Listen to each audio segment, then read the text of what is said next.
ತಲೆಯನ್ನು ತಗ್ಗಿಸಿ ದೇವರೇ ನಿನ್ನ ಪರಿಶುದ್ಧವಾದ ಪ್ರಸನ್ನತೆ ಸ್ವಾಮಿ ನಮ್ಮೊಳಗಡೆ ಕಾರ್ಯ ಮಾಡಲಿ ಸ್ವಾಮಿ ಎಂಬುದಾಗಿ ನಮ್ಮ ಹೃದಯದ ಅಂತರಾಳದಿಂದ ಯೇಸುವನ್ನು ನೋಡಿ ನಾವು ಸ್ತೋತ್ರ ಮಾಡೋಣ. 2000 ವರ್ಷದ ಹಿಂದೆ ಈ ಲೋಕದಲ್ಲಿ ಮಾನವ ಕುಲಕ್ಕಾಗಿ ಜನಿಸಿ ಬಂದಂಥ ಆ ಯೇಸು ಕ್ರಿಸ್ತನನ್ನು ನೋಡಿ ನಾವು ಸ್ತುತಿ ಮಾಡೋಣ. ಇವತ್ತಿನ ದಿನದಲ್ಲಿ ನಮ್ಮನ್ನು ನಾವೇ ದೇವರಿಗೆ ಸಂಪೂರ್ಣವಾಗಿ ದೇವರೇ ಕರ್ತನೆ ಈ ಲೋಕಕ್ಕಾಗಿ ಈ ಮಾನವ ಕುಲಕ್ಕಾಗಿ ಸ್ವಾಮಿ ನೀವು ಜನಿಸಿದಿರಿ ಸ್ವಾಮಿ. ಆ ಜನನದ ವಾರ್ತೆಯನ್ನು ಕೇಳುವುದಕ್ಕಾಗಿ ಈ ಸ್ಥಳದಲ್ಲಿ ಕೂಡಿ ಬಂದುವಂಥ ನಮ್ಮ ಮೇಲೆ ನಿನ್ನ ಪ್ರಸನ್ನತೆ ಇಳಿದು ಬರಲಿ ಸ್ವಾಂಬದಾಗಿ ಹೇಳಿ ನಮ್ಮ ಹೃದಯದ ಅಂತರಾಳದಿಂದ ಯೇಸುವನ್ನು ನೋಡಿ ನಾವು ಸ್ತೋತ್ರ ಮಾಡೋಣ. ಎಲ್ಲರೂ ಸ್ತೋತ್ರ ಮಾಡೋಣ. ಯೇಸುವೇ ನಿಮಗೆ ಸ್ತೋತ್ರ, ಪರಿಶುದ್ಧನಾದ ದೇವರೇ ನಿಮಗೆ ಸ್ತೋತ್ರವಾಗಲಿ ಸ್ವಾಮಿ. ಈ ಒಂದು ಸಮಯದಲ್ಲಿ ಪ್ರಾರ್ಥಿಸುವಾಗ ನಿನ್ನ ಪರಿಶುದ್ಧವಾದ ಪ್ರಸನ್ನತೆ ಈ ಒಂದು ಆರಾಧನೆ ಒಳಗಡೆ ಇಳಿದು ಬರಲಿ ಸ್ವಾಮಿ. ಒಂದು ಆರಾಧನೆ ಒಳಗಡೆ ನಿನ್ನ ಪ್ರಸನ್ನತೆ ಸಂಚರಿಸಲಿ ಸ್ವಾಮಿ. ದೇವರೇ ಈ ದಿನದಲ್ಲಿ ಒಂದು ಕ್ರಿಸ್ಮಸ್ ಕರ್ತನೆ ಹೌದು ಪ್ರತಿಯೊಬ್ಬರ ಜೀವಿತದಲ್ಲಿ ಸಂತೋಷವನ್ನು ಸಡಗರವನ್ನು ಕರ್ತನೆ ಆನಂದವನ್ನು ಉಂಟು ಮಾಡುವಂತ ಒಂದು ಕರ್ತನೆ ಕ್ರಿಸ್ಮಸ್ ಆಗಿಯೂ ಪ್ರತಿಯೊಬ್ಬರ ಜೀವಿತದಲ್ಲಿ ನೀವು ಕಾರ್ಯ ಮಾಡುವಂತ ಒಂದು ಆರಾಧನೆ ಹೌದು ಕರ್ತನೆ ಹಾಡುಗಳ ಮುಖಾಂತರವಾಗಿ ಸ್ವಾಮಿ ವಾದ್ಯದ ಮುಖಾಂತರವಾಗಿ ನಿನ್ನ ಪ್ರಕರ್ತನೆ ಮಕ್ಕಳನ್ನ ನೀವು ಸಂಧಿಸಬೇಕಾಗಿ ಪ್ರಾರ್ಥನೆ ಮಾಡ್ತಾನೆ ಸ್ವಾಮಿ. ಒಂದು ದೈವಿಕವಾದ ಪ್ರಸನ್ನತೆ ಇಳಿದು ಬರಲಿ ಸ್ವಾಮಿ. ಮೇಲಿನ ಲೋಕದಲ್ಲಿ ದೇವರಿಗೆ ಮಹಿಮೆ, ಲೋಕದಲ್ಲಿ ಮನುಷ್ಯರೊಳಗೆ ಸಮಾಧಾನ, ದೇವರು ಅವರಿಗೆ ಒಲಿತಾನೆ ಎಂಬುದಾಗಿ ಹೇಳಿದ ಹಾಗೆ ಈ ದಿನದಲ್ಲಿ ಸ್ವಾಮಿ ಬಂದಿರುವಂತ ಪ್ರತಿಯೊಬ್ಬರ ಮೇಲೆ ಬರಲಿಕ್ಕಿರುವಂತ ಪ್ರತಿಯೊಬ್ಬರ ಮೇಲೆ ನಿನ್ನ ಪರಿಶುದ್ಧವಾದ ಪ್ರಸನ್ನತೆ ಇಳಿದು ಬರಲಿ ಸ್ವಾಮಿ. ಈ ಒಂದು ಆರಾಧನೆಯನ್ನು ಪ್ರಾರಂಭದಿಂದ ಕೊನೆಯವರೆಗೂ ನೀವು ತೆಗೆದು ನಡೆಸಿಕೊಡು ಸ್ವಾಮಿ. ಯೇಸುವಿನ ನಾಮದಲ್ಲಿ ನನ್ನ ಪ್ರಾರ್ಥನೆಯನ್ನು ಕೇಳು ತಂದೆ. ಹಲ್ಲೆಲೂಯಾ. ನಾವೆಲ್ಲರೂ ಹೃದಯದ ಅಂತರಾಳದಿಂದ ಯೇಸುವನ್ನು ನೋಡಿ ನಾವು ಸ್ತೋತ್ರ ಮಾಡೋಣ. ಎಲ್ಲರೂ ಸ್ತೋತ್ರ ಮಾಡಿ, ಎಲ್ಲರೂ ಸ್ತೋತ್ರ ಮಾಡೋಣ. ಹಲ್ಲೆಲೂಯಾ. ಸ್ತೋತ್ರ ಸ್ತೋತ್ರ ಕರ್ತನೇ, ಸ್ತೋತ್ರ ಸ್ತೋತ್ರ ಸ್ವಾಮಿ. ಅಪ್ಪ ತಂದೆ ನಿಮಗೆ ಸ್ತೋತ್ರ ಎಂದು ಪ್ರಿಯರೇ ಬಾಯಿಗಳನ್ನು ತೆರೆದು ನಾವು ದೇವರಿಗೆ ನಾವು ಸ್ತೋತ್ರವನ್ನು ಸಲ್ಲಿಸೋಣ. ಭೂಲೋಕದಲ್ಲಿ ಆತನು ನರಾವತಾರವನ್ನು ಎತ್ತಿ ಮನುಷ್ಯನಾಗಿ ಹುಟ್ಟಿ ಬಂದ ದೇವರನ್ನು ಆರಾಧಿಸಲು ಬಂದಂತ ನಾವು ತಂದೆ ನಿಮಗೆ ಸ್ತೋತ್ರ ಎಂದು ಹೇಳೋಣ. ಪರಿಶುದ್ಧನಾದ ತಂದೆ ನಿಮಗೆ ಸ್ತೋತ್ರ, ಮಹಿಮೆಯುಳ್ಳ ತಂದೆ ನಿಮಗೆ ಸ್ತೋತ್ರ ಸ್ತೋತ್ರ ಎಂದು ಹೇಳೋಣ. ಹಲ್ಲೆಲೂಯಾ. ನಿಮಗೆ ಸ್ತೋತ್ರ ರಾಜ, ಸ್ತೋತ್ರ ಸ್ವಾಮಿ. ಮೇಲಿನ ಲೋಕದಲ್ಲಿ ದೇವರಿಗೆ ಮಹಿಮೆ, ಭೂಮಿಯ ಜನರಲ್ಲಿ ಮಧ್ಯದಲ್ಲಿ ಸಮಾಧಾನವೆಂದು ಹೇಳಿದ ದೇವರು, ಸಮಾಧಾನದ ಪ್ರಭುವಾಗಿ ಆತನು ಇಳಿದು ಬಂದ ದೇವರಿಗೆ ನಾವು ಸ್ತೋತ್ರವನ್ನು ಸಲ್ಲಿಸೋಣ ಪ್ರಿಯರೇ. ಈ ವೇಳೆ ನಮ್ಮ ಬಾಯಿಗಳನ್ನು ನಮ್ಮ ಹೃದಯದ ಅಂತರಾಳದಿಂದ ಕರ್ತನೆ ನಿಮಗೆ ಸ್ತೋತ್ರ ಸ್ತೋತ್ರ ಸ್ತೋತ್ರ ರಾಜ, ಮಹಿಮೆಯುಳ್ಳ ಆತನೇ ನಿಮಗೆ ಸ್ತೋತ್ರ ಸ್ವಾಮಿ. ಪರಿಶುದ್ಧನೇ ನಿಮಗೆ ಸ್ತೋತ್ರ ರಾಜ. ನಮಗಾಗಿ ಇಳಿದು ಬಂದ ದೇವಕುಮಾರನೇ ನಿಮಗೆ ಸ್ತೋತ್ರ ಎಂದು ನಾವು ಹೇಳೋಣ ಪ್ರಿಯರೇ.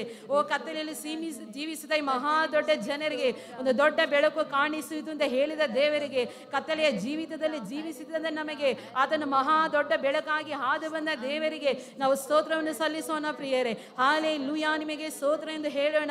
ನಮ್ಮ ತುಂಬ ಹೃದಯದಿಂದ ಆತನ ನಾವು ಸ್ತುತಿಸೋಣ ಪ್ರಿಯರೇ. ನಮ್ಮ ಹೃದಯದ ಅಂತರಾಳದಿಂದ ಆತನಿಗೆ ನಾವು ಕೃತಜ್ಞತೆಯನ್ನು ಸಲ್ಲಿಸೋಣ. ನಾವು ಸಾಷ್ಟಾಂಗ ಹೆರಗಿದವರಾಗಿ ಆತನ ನಾವು ಮಹಿಮೆ ಪಡಿಸೋಣ. ಕರ್ತನೆ ನಿಮ್ಮನ್ನು ಆರಾಧಿಸಲು ಬಂದಿದ್ದೇವೆ ಅಂತ ನಾವು ಹೇಳೋಣ.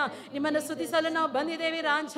ದೇವರೇ ನೀನು ನಮಗಾಗಿ ಹುಟ್ಟು ಬಂದಿದ್ದ ದೇವರು ಸ್ವಾಮಿ ಅಂತ ಹೇಳಿ ಆತನನ್ನು ನೋಡಿ ನಾವು ಆತ ಆರಾಧಿಸೋಣ ಅಂತ ಹೇಳಿ ಪ್ರಿಯರನ್ನ ಆತನನ್ನು ನಾವು ಸ್ತುತಿಸೋಣ. ಹಲ್ಲೆಲೂಯಾ. ಹಲ್ಲೆಲೂಯಾ. ನಿಮಗೆ ಸ್ತೋತ್ರ ಸ್ತೋತ್ರ ಸ್ವಾಮಿ. ಪರಿಶುದ್ಧನೇ ನಿಮಗೆ ಸ್ತೋತ್ರ, ಮಹೋನ್ನತನಾದ ದೇವರೇ ನಿಮಗೆ ಸ್ತೋತ್ರ ರಾಜ. ಸ್ತುತಿಸುವ ಮಕ್ಕಳ ಮಧ್ಯದಲ್ಲಿ ಇಳಿದು ಬರುವ ದೇವರೇ ನಿಮಗೆ ಸ್ತೋತ್ರ ಸ್ವಾಮಿ. ನಮ್ಮ ಮಧ್ಯದಲ್ಲಿ ನಿನ್ನ ಪ್ರಸನ್ನತೆಯನ್ನು ಬರಮಾಡುತ್ತೇವೆ ರಾಜ. ಯೇಸುವೇ ನಿನ್ನ ಪ್ರಸನ್ನತೆ ನಮ್ಮ ಮಧ್ಯದಲ್ಲಿ ಇಳಿದು ಬರಲಿ ಕರ್ತನೆ. ಯೇಸುವೇ ದಾಹವಾಗಿ ಬಂದಂತ ನಮ್ಮ ಮಧ್ಯದಲ್ಲಿ ನೀನು ಕಾರ್ಯ ಮಾಡು ಅಂತ ಕೇಳೋಣ ಪ್ರಿಯರೇ. ನಮ್ಮ ಜೀವಿತದಲ್ಲಿ ಆತನು ಕಾರ್ಯ ಮಾಡುವ ದೇವರಿಗೆ ನಾವು ಸ್ತೋತ್ರವನ್ನು ಸಲ್ಲಿಸೋಣ. ನಮ್ಮನ್ನು ಹುಡುಕಿ ಬಂದು ರಕ್ಷಿಸಿದ ದೇವರನ್ನು ನಾವು ಸ್ತುತಿಸೋಣ ಪ್ರಿಯರೇ. ನಮಗಾಗಿ ಪ್ರಾಣವನ್ನು ಕೊಟ್ಟ ದೇವರಿಗೆ ನಾವು ಸ್ತೋತ್ರವನ್ನು ಸಲ್ಲಿಸೋಣ. ನಿನ್ನನ್ನು ನನ್ನನ್ನು ರಕ್ಷಿಸುವುದಕ್ಕಾಗಿ ಆತ ದೇವ ಕುಮಾರನಾಗಿ ಅವತಾರವನ್ನು ತೆಗೆದು ಭೂಲೋಕಕ್ಕೆ ಬಂದ ದೇವರಿಗೆ ನಾವು ಸ್ತೋತ್ರವನ್ನು ಸಲ್ಲಿಸೋಣ. ಹಲ್ಲೆಲೂಯಾ. ನಿಮಗೆ ಸ್ತೋತ್ರ ಸ್ತೋತ್ರ ಸ್ತೋತ್ರ ಎಂದು ಹೇಳೋಣ. ಹಲ್ಲೆಲೂಯಾ. ನಿಮಗೆ ಸ್ತೋತ್ರ ರಾಜ. ನಮಗೋಸ್ಕರ ಒಂದು ರಕ್ಷಕನು ಈ ಲೋಕದಲ್ಲಿ ಕೊಡಲ್ಪಟ್ಟಿದೆ ಪ್ರಿಯರೇ. ನಮ್ಮ ಆತ್ಮವನ್ನು ರಕ್ಷಿಸುವುದಕ್ಕಾಗಿ ಆತನ ಲೋಕದ ರಕ್ಷಕನಾಗಿ ಇಳಿದು ಬಂದ ದೇವರಿಗೆ ನಾವು ಸ್ತೋತ್ರವನ್ನು ಸಲ್ಲಿಸೋಣ. ಹಲ್ಲೆಲೂಯಾ. ನಿಮಗೆ ಸ್ತೋತ್ರ ಸ್ತೋತ್ರ ಕರ್ತನೆ. ಪರಿಶುದ್ಧನೇ ನಿಮಗೆ ಸ್ತೋತ್ರ. Thank you Jesus. ನಮ್ಮ ರಕ್ಷಕನಿಂದು ಹುಟ್ಟಿದ ಹಲ್ಲೆಲೂಯಾ ಆಡೋಣ. ನಮ್ಮ ರಕ್ಷಕನಿಂದು ಹುಟ್ಟಿದ ಹಲ್ಲೆಲೂಯಾ ಆಡೋಣ. ಹಲ್ಲೆಲೂಯಾ.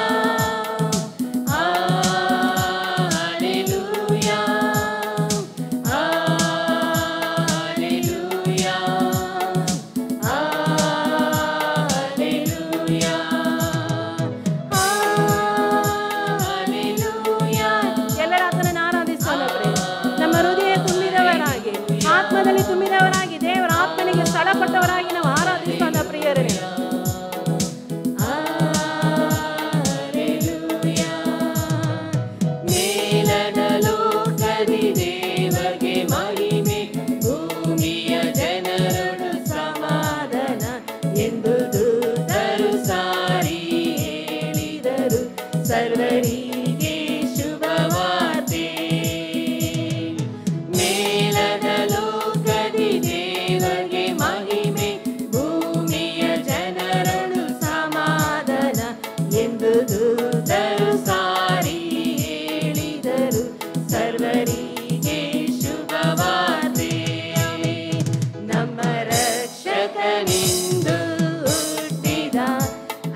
ಕೊಟ್ಟಿದ್ದಾರೆ.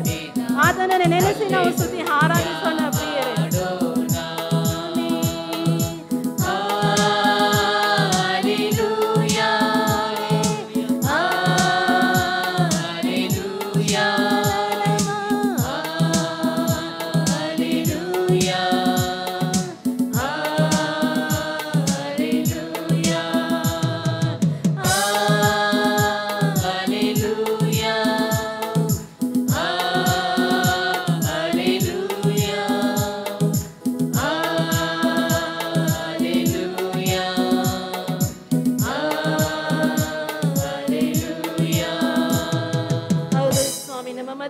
ಕರ್ತನೆ ಇಳಿದು ಬರುವ ದೇವರು ರಾಜ, ನಮ್ಮ ರಕ್ಷಕನಾಗಿ ಇಳಿದು ಬಂದ ದೇವರಿಗೆ ನಾವು ಸ್ತೋತ್ರವನ್ನು ಸಲ್ಲಿಸೋಣ ಪ್ರಿಯರೇ.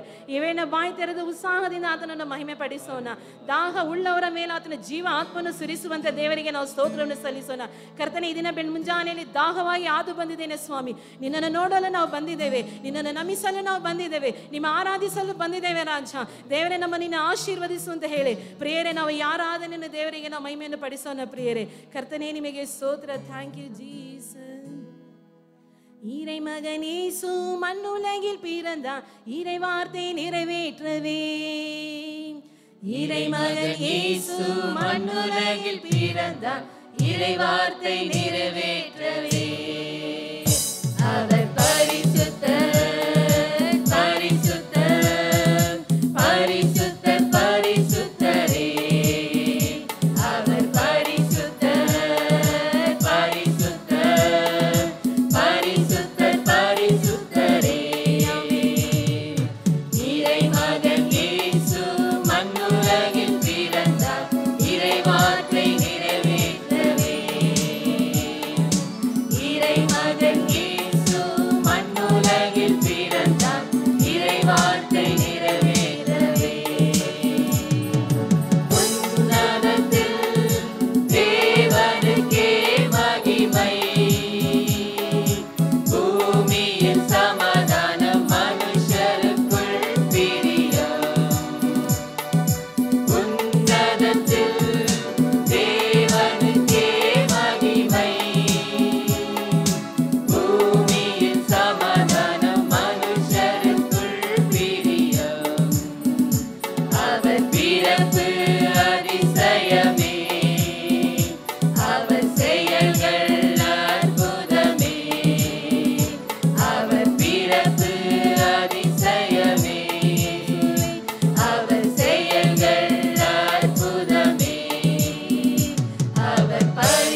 ರಾಜ.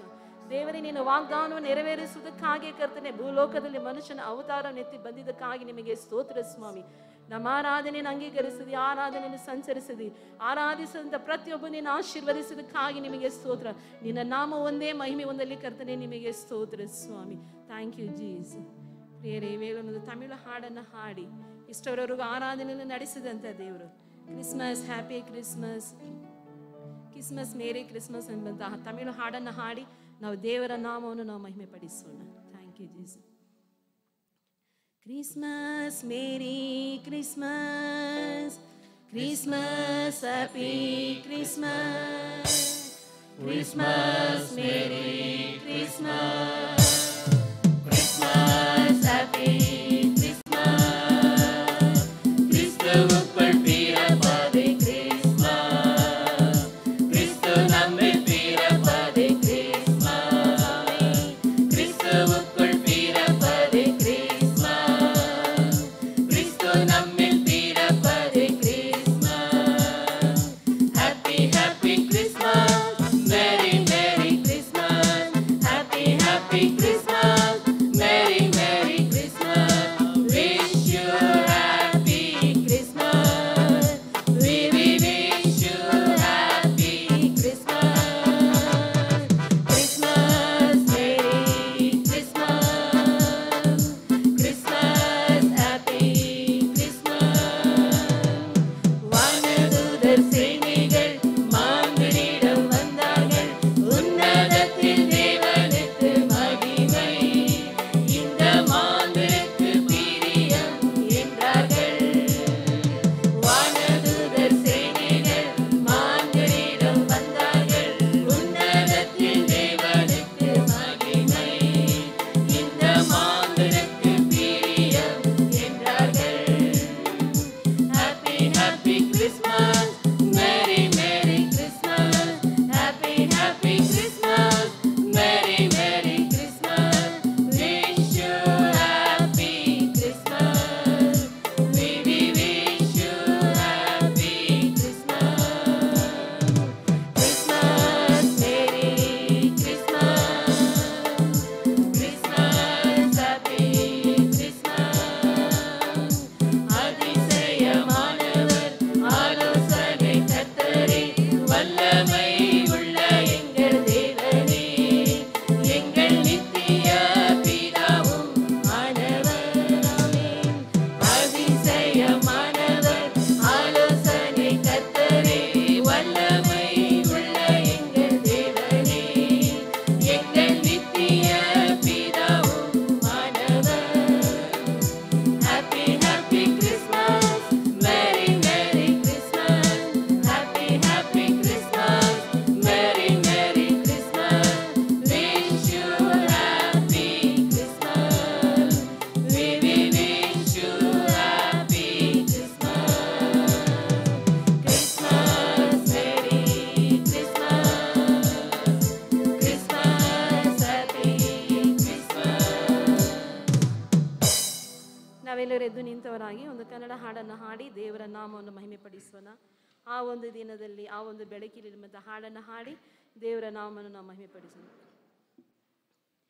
ಆ ಒಂದು ದಿನದಲ್ಲಿ, ಆ ಒಂದು ಬೆಳಕಿನಲ್ಲಿ,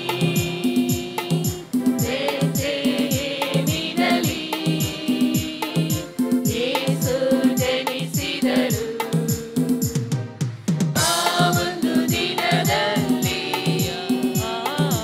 ಆ ಒಂದು ಬೆಳಕಿನಲ್ಲಿ, ಬೇತ್ಲೆಹೇಮಿನಲ್ಲಿ ಯೇಸು ಜನಿಸಿದರು.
ದೇವರೇ ನಿಮಗೆ ಸ್ತೋತ್ರ.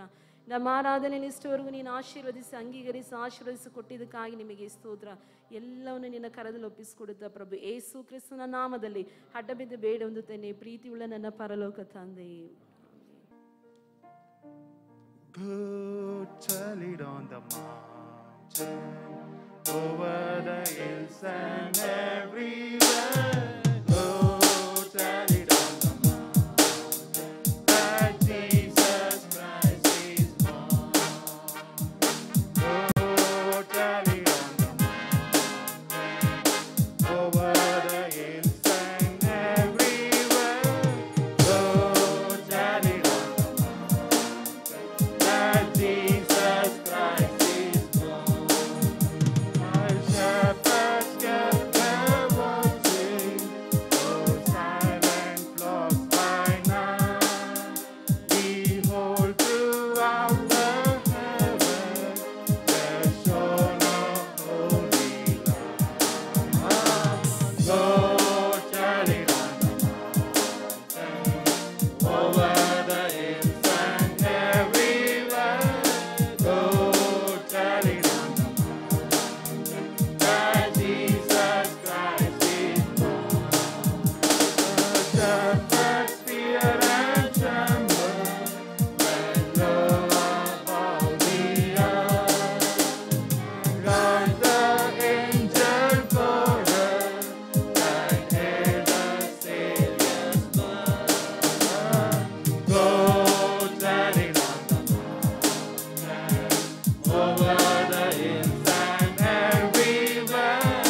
Go tell it on the mountain, that Jesus Christ is born.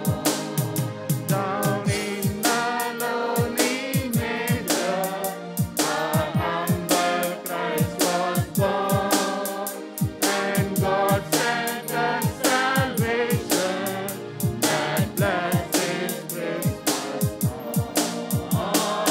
Go tell it on the mountain, over the hills and everywhere. Go tell it on the mountain, that Jesus Christ is born. That Jesus Christ is born. Hallelujah. ನಮ್ಮ ಸಭೆಯ announcement ಶುಕ್ರವಾರ ಇವತ್ತು ಸಂಜೆ ಆರಾಧನೆ ಇರುವುದಿಲ್ಲ. ನಾಳೆ ಶನಿವಾರ ಭಾನುವಾರ ಆರಾಧನೆ, ಅದು ಬಂದು ಶನಿವಾರ ಇಟ್ಟಿದ್ದೀವಿ. 6:30 ಗಂಟೆಗೆ ಇರುತ್ತದೆ. ದಯಮಾಡಿ ನೀವು ಭಾಗವಹಿಸಬೇಕಾಗಿಯೂ ನಿಮ್ಮನ್ನು ಕೇಳಿಕೊಳ್ಳುತ್ತೇವೆ. ಭಾನುವಾರ 4 ಆರಾಧನೆ ಇರುತ್ತದೆ. ದಯಮಾಡಿ ಎಲ್ಲ ಆರಾಧನೆ ನೀವು ಬಂದು ಭಾಗವಹಿಸಬೇಕಾಗಿಯೂ ನಿಮ್ಮನ್ನು ಕೇಳಿಕೊಳ್ಳುತ್ತೇವೆ. ಮೊದಲನೇ ಆರಾಧನೆ 6:30ರಿಂದ 8 ಗಂಟೆವರೆಗೂ, ಎರಡನೇ ಆರಾಧನೆ 9 ಗಂಟೆಯಿಂದ 10 ಗಂಟೆವರೆಗೂ, ಮೂರನೇ ಆರಾಧನೆ 11 ಗಂಟೆಯಿಂದ 12 ಗಂಟೆವರೆಗೂ, ನಾಲ್ಕನೇ ಆರಾಧನೆ 5 ಗಂಟೆಯಿಂದ 6:30ವರೆಗೂ. ದಯಮಾಡಿ ಈ ಎಲ್ಲ ಆರಾಧನೆಯಲ್ಲಿ ನಿಮಗೆ ಯಾವ ಸಮಯಕ್ಕೆ ಆಗುತ್ತೆ ಎಂಬುದಾಗಿ ಹೇಳಿ ನೀವು ಎಲ್ಲರೂ ಬಂದು ಭಾಗವಹಿಸಬೇಕಾಗಿಯೂ ನಿಮ್ಮನ್ನು ಕೇಳಿಕೊಳ್ಳುತ್ತೇವೆ. ಆ ಆರಾಧನೆಯಲ್ಲಿ 1 ವಯಸ್ಸಿನಿಂದ 10 ವಯಸ್ಸವರೆಗೂ, 65 ವಯಸ್ಸು ಮೇಲ್ಪಟ್ಟವರು ಸರ್ಕಾರದ ಆದೇಶ ಪ್ರಕಾರವಾಗಿ ನಾವು ಸ್ವಲ್ಪ ತಡೆ ಮಾಡಿಟ್ಟಿದ್ದೇವೆ. ದಯಮಾಡಿ ನೀವು ಎಲ್ಲರೂ ಅದಕ್ಕೆ ಸಹಕರಿಸಬೇಕಾಗಿ ನಿಮ್ಮನ್ನು ಕೇಳಿಕೊಳ್ಳುತ್ತೇವೆ. ನಿಮಗೆ ವರ್ಷಕ್ಕೆ 1 ಬಾರಿ ನಾವು ಕ್ಯಾಲೆಂಡರ್ ಕೊಡ್ತಾ ಇದ್ದೋ. ನಿಮ್ಮ ಬಳಿಯಲ್ಲಿ ಅದು ಬಂದು ಸೇರಿಲ್ಲ ಅಂದ್ರೆ, ನೀವು ತೆಗೆದುಕೊಂಡಿಲ್ಲ ಅಂದ್ರೆ ಹೊರಗಡೆ ಅಕ್ಷಯ ಇದ್ದಾರೆ, ದಯಮಾಡಿ ಅವ್ರ ಬಳಿಯಲ್ಲಿ ಹೋಗಿ ನೀವು ಇಸ್ಕೊಳ್ಬಹುದು. ನಿಮ್ಮ ಹೆಸರನ್ನು ಹೇಳಿ ನೀವು ಇಸ್ಕೊಳ್ಬಹುದು. ನಿಮ್ಮಲ್ಲಿ ಬಂದಿಲ್ಲ ಅಂದ್ರೆ, ನಿಮಗೆ ಸಿಗಲಿಲ್ಲ ಕ್ಯಾಲೆಂಡರ್ ಅಂತ ಹೇಳುವುದಾದ್ರೆ ದಯಮಾಡಿ ನೀವು ಅವರ ಬಳಿಯಲ್ಲಿ ಇಸ್ಕೊಳ್ಬಹುದು. ಒಂದು ವೇಳೆ ನಿಮಗೆ ಏನಾದರೂ ಎಕ್ಸ್ಟ್ರಾ ಕ್ಯಾಲೆಂಡರ್ ಬೇಕು ಅನ್ನುವುದಾದ್ರೆ ನ್ಯೂ ಇಯರ್ ಅಲ್ಲಿ ನಾವು ಇಟ್ಟಿರ್ತೇವೆ. ದಯಮಾಡಿ ಅದರ ಅನುವು ಕೊಟ್ಟು ನೀವು ಪಡೆದುಕೊಳ್ಳಬೇಕಾಗಿಯೂ ನಿಮ್ಮನ್ನು ಕೇಳಿಕೊಳ್ಳುತ್ತೇವೆ. ಬರುವ ಶುಕ್ರವಾರ ನ್ಯೂ ಇಯರ್ ಸರ್ವಿಸ್ ಮೊದಲನೇ ಆರಾಧನೆ 7 ಗಂಟೆಯಿಂದ 8:15 ಇರುತ್ತದೆ. ಎರಡನೇ ಆರಾಧನೆ 9 ಗಂಟೆಯಿಂದ 10:15 ಇರುತ್ತದೆ. ದಯಮಾಡಿ ನೀವು ಎಲ್ಲರೂ ಪ್ರಾರ್ಥನೆಯಿಂದ ಬರಬೇಕಾಗಿಯೂ ನಿಮ್ಮನ್ನು ಕೇಳಿಕೊಳ್ಳುತ್ತೇವೆ. ಆ ದಿವಸದಲ್ಲಿ ಪ್ರಾಮಿಸ್ ಕಾರ್ಡ್ ಕೊಡಲ್ಪಡುವುದು. ದಯಮಾಡಿ ನೀವು ತೆಗೆದುಕೊಳ್ಳಬೇಕಾಗಿಯೂ ನಿಮ್ಮನ್ನು ಕೇಳಿಕೊಳ್ಳುತ್ತೇವೆ. ಈ ಆರಾಧನೆ ಮುಗಿದ ನಂತರ ನಿಮಗೋಸ್ಕರ ಕೇಕ್ ಕೊಡಲ್ಪಡುವುದು. ಅದು ಕುಟುಂಬಕ್ಕೆ 1 ಕೊಡ್ತಾ ಇದ್ದೀವಿ. ದಯಮಾಡಿ ಕುಟುಂಬವಾಗಿ ಹೋಗಿ ಒಬ್ಬೊಬ್ಬರಾಗಿ ಅಲ್ಲಿ ಹೋಗಕ್ಕೆ ಹೋಗಬೇಡಿ. ಯಾಕಂದ್ರೆ ಯಾರು ಬರ್ತೀರಾ ಎಂಬುದಾಗಿ ಹೇಳಿ ಗೊತ್ತಾಗುವುದಿಲ್ಲ. ದಯಮಾಡಿ ಕುಟುಂಬವಾಗಿ ಅಲ್ಲಿ ಹೋಗಿ ನೀವು ತೆಗೆದುಕೊಳ್ಳಬೇಕಾಗಿಯೂ ನಿಮ್ಮನ್ನು ಕೇಳಿಕೊಳ್ಳುತ್ತೇವೆ. ಕಾಣಿಕೆಗೆ ಆಗಿ ಎಂಬುದಾಗಿ ಹೇಳಿ ನಾವು ಸಮಯವನ್ನು ಇಟ್ಟಿದ್ದೇವೆ. ಕಾಣಿಕೆ ಬಾಕ್ಸ್ ಇಲ್ಲಿ ಇಟ್ಟಿದ್ದೀವಿ. ಹೊರಗಡೆ ಹೋಗಬೇಕಾದ್ರೂ ಅಲ್ಲೂ ಇಟ್ಟಿದ್ದೀವಿ. ದಯಮಾಡಿ ನೀವು ಕಾಣಿಕೆಯನ್ನು ಹಾಕಬೇಕಾಗಿಯೂ ನಿಮ್ಮನ್ನು ಕೇಳಿಕೊಳ್ಳುತ್ತೇವೆ. ಒಂದು ವೇಳೆ ದಶಮ ಭಾಗ ಹಾಕಬೇಕು, ಸ್ಪೆಷಲ್ ಆಫರಿಂಗ್ ಹಾಕಬೇಕು ಎಂಬುದಾಗಿ ಹೇಳುವುದಾದ್ರೆ ನೀವು ಇಲ್ಲ ಇದರಲ್ಲಿ ಬಾಕ್ಸ್ ಅಲ್ಲಿ ಹಾಕಬಹುದು. ಅದು ಮಾತ್ರವಲ್ಲ, ಆನ್ಲೈನ್ ಅಲ್ಲೂ ಇದೆ, ಆ ಅಕೌಂಟ್ ನಂಬರ್ ಇದೆ. ದಯಮಾಡಿ ಅದನ್ನು ವಿಚಾರಿಸಿ ನೀವು ಕೇಳಿ ನೀವು ಹಾಕಬೇಕಾಗಿಯೂ ನಿಮ್ಮನ್ನು ಕೇಳಿಕೊಳ್ಳುತ್ತೇವೆ. ಈ ದಿವಸದಲ್ಲಿ ಸಂದೇಶಕ್ಕಾಗಿ ನಾವು ಕಣ್ಣುಗಳು ಮುಚ್ಚಿ ನಾವು ಪ್ರಾರ್ಥನೆ ಮಾಡೋಣ. ನಮ್ಮ ಮಧ್ಯದಲ್ಲಿರುವ ಪಾಸ್ಟರ್ ರಾಜು ಅವರು ಬಂದು ಪ್ರಾರ್ಥನೆ ಮಾಡ್ತಾರೆ.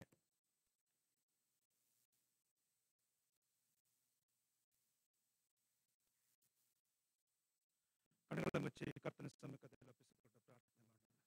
ನಮ್ಮನ್ನು ಬಹಳವಾಗಿ ಪ್ರೀತಿ ಮಾಡುವ ಏಸಪ್ಪ, ಆಶೀರ್ವಾದ ಪಟ್ಟಿರುವಂತೆ ಬಂಗಾರಂತ ಬೆಳ್ಳಿಗಾಗಿ ಸರ್ವಸ್ಕಾಣವಾಗಿ ಕೊಟ್ಟ ಕೃಪೆಗಾಗಿ ಸ್ತೋತ್ರ, ಒಳ್ಳೆ ಸಮಯಗಾಗಿ ಸ್ತೋತ್ರ ಸ್ವಾಮಿ. ಪರಿಶುದ್ಧಾತ್ಮನೇ, ಈ ಆರಾಧನವನ್ನು ನಿಮ್ಮ ಪರಿಶುದ್ಧ ರಕ್ತರಿಟ್ಟು ಪ್ರಾರ್ಥನೆ ಮಾಡ್ತೀನಿ. ಸಂದೇಶ ಭಾಗವನ್ನು ರಕ್ತಿಸಿ ಪ್ರಾರ್ಥನೆ ಮಾಡ್ತೀನಿ. ಪರಿಶುದ್ಧಾತ್ಮ ನೀವು ಮಾತ್ರ ಪ್ರಕಟಗೊಳ್ಳಬೇಕಾಗಿ ಬೇಡುತ್ತೀನಿ. ಮಾತಾಡೋದು ನೀನಲ್ಲ, ತಂದೆ ಆತ್ಮನಿಟ್ಟಿಗೆ ಕೊಟ್ಟದ ಕರ್ತನು ನೀವು ಮಾತಾಡಬೇಕಾಗಿ ಬೇಡಿ. ದಾಸನ ಮುಚ್ಚುಮರ ಮಾಡೋ ಅಭಿಷೇಕವನ್ನು ತುಂಬಿಸಬೇಕಾಗಿ ಬೇಡುತ್ತೀನಯ್ಯ.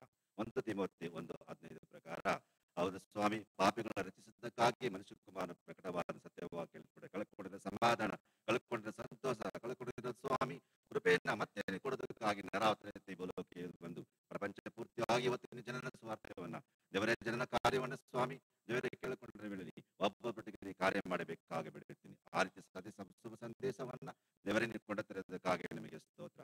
ನೀವೇ ಪ್ರಾರಂಭ ನೀವೇ ನಡೆಸಿಕೊಡಬೇಕಾಗಿ ನಜರೇತನಾದ ಯೇಸು ಕ್ರಿಸ್ತ ನಾಮದಲ್ಲಿ ಪ್ರಾರ್ಥಿಸಲು ಸತ್ಯಗತಂದೆ. ಆಮೆನ್. Hallelujah. Hallelujah.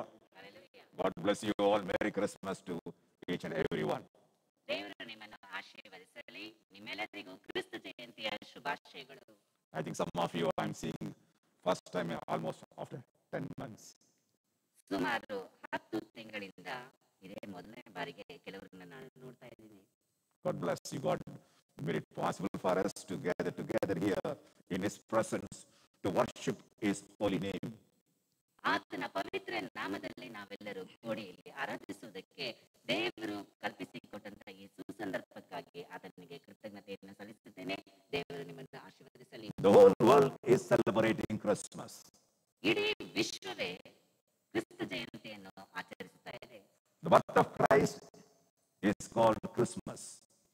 ಯೇಸು ಕ್ರಿಸ್ತನ ಜನನವೇ ಕ್ರಿಸ್ತ ಜಯಂತಿಯಾಗಿದೆ. I just want to answer to you the certain question prevailing among the people.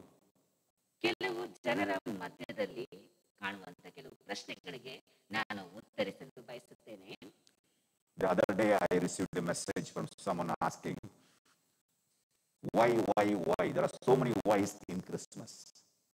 ಇನ್ನು ಕೆಲವು ದಿನಗಳ ಹಿಂದೆ ಯಾರಿಂದಲೂ ನನಗೆ ಒಂದು ಮೆಸೇಜ್ ಬಂದಿತ್ತು. ಅದರಲ್ಲಿ ಯಾಕೆ ಯಾಕೆ ಯಾಕೆ ಎನ್ನುವಂತ ಪ್ರಶ್ನೆಗಳು, ಕ್ರಿಸ್ಮಸ್ ಅನ್ನು ಕುರಿತಾಗಿರುವಂತ ಪ್ರಶ್ನೆಗಳು. Why Christmas at all? ಯಾಕೆ ಈ ಒಂದು ಕ್ರಿಸ್ತ ಜಯಂತಿಯು? If I ask you why Christmas at all, it means why Christ to be born. ಇಲ್ಲಿ ಕ್ರಿಸ್ತ ಜಯಂತಿ ಯಾಕೆ ಎಂದು ಕೇಳುವಾಗ ಯೇಸು ಕ್ರಿಸ್ತನು ಯಾಕೆ ಜನಿಸಬೇಕಾಯಿತು? The Godhead consists of Father, Son, and Holy Ghost. ಇಲ್ಲಿ ತ್ರೈಕ ದೇವರು ತಂದೆ, ಮಗ, ಪವಿತ್ರಾತ್ಮನ ಮೂರು ಕೂಡಿದಂತಾಗಿದೆ. And they created the whole universe and created every living things in this world.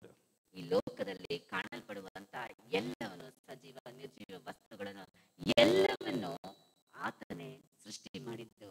Jesus Christ is one of the components of Godhead. Through Him only everything was created.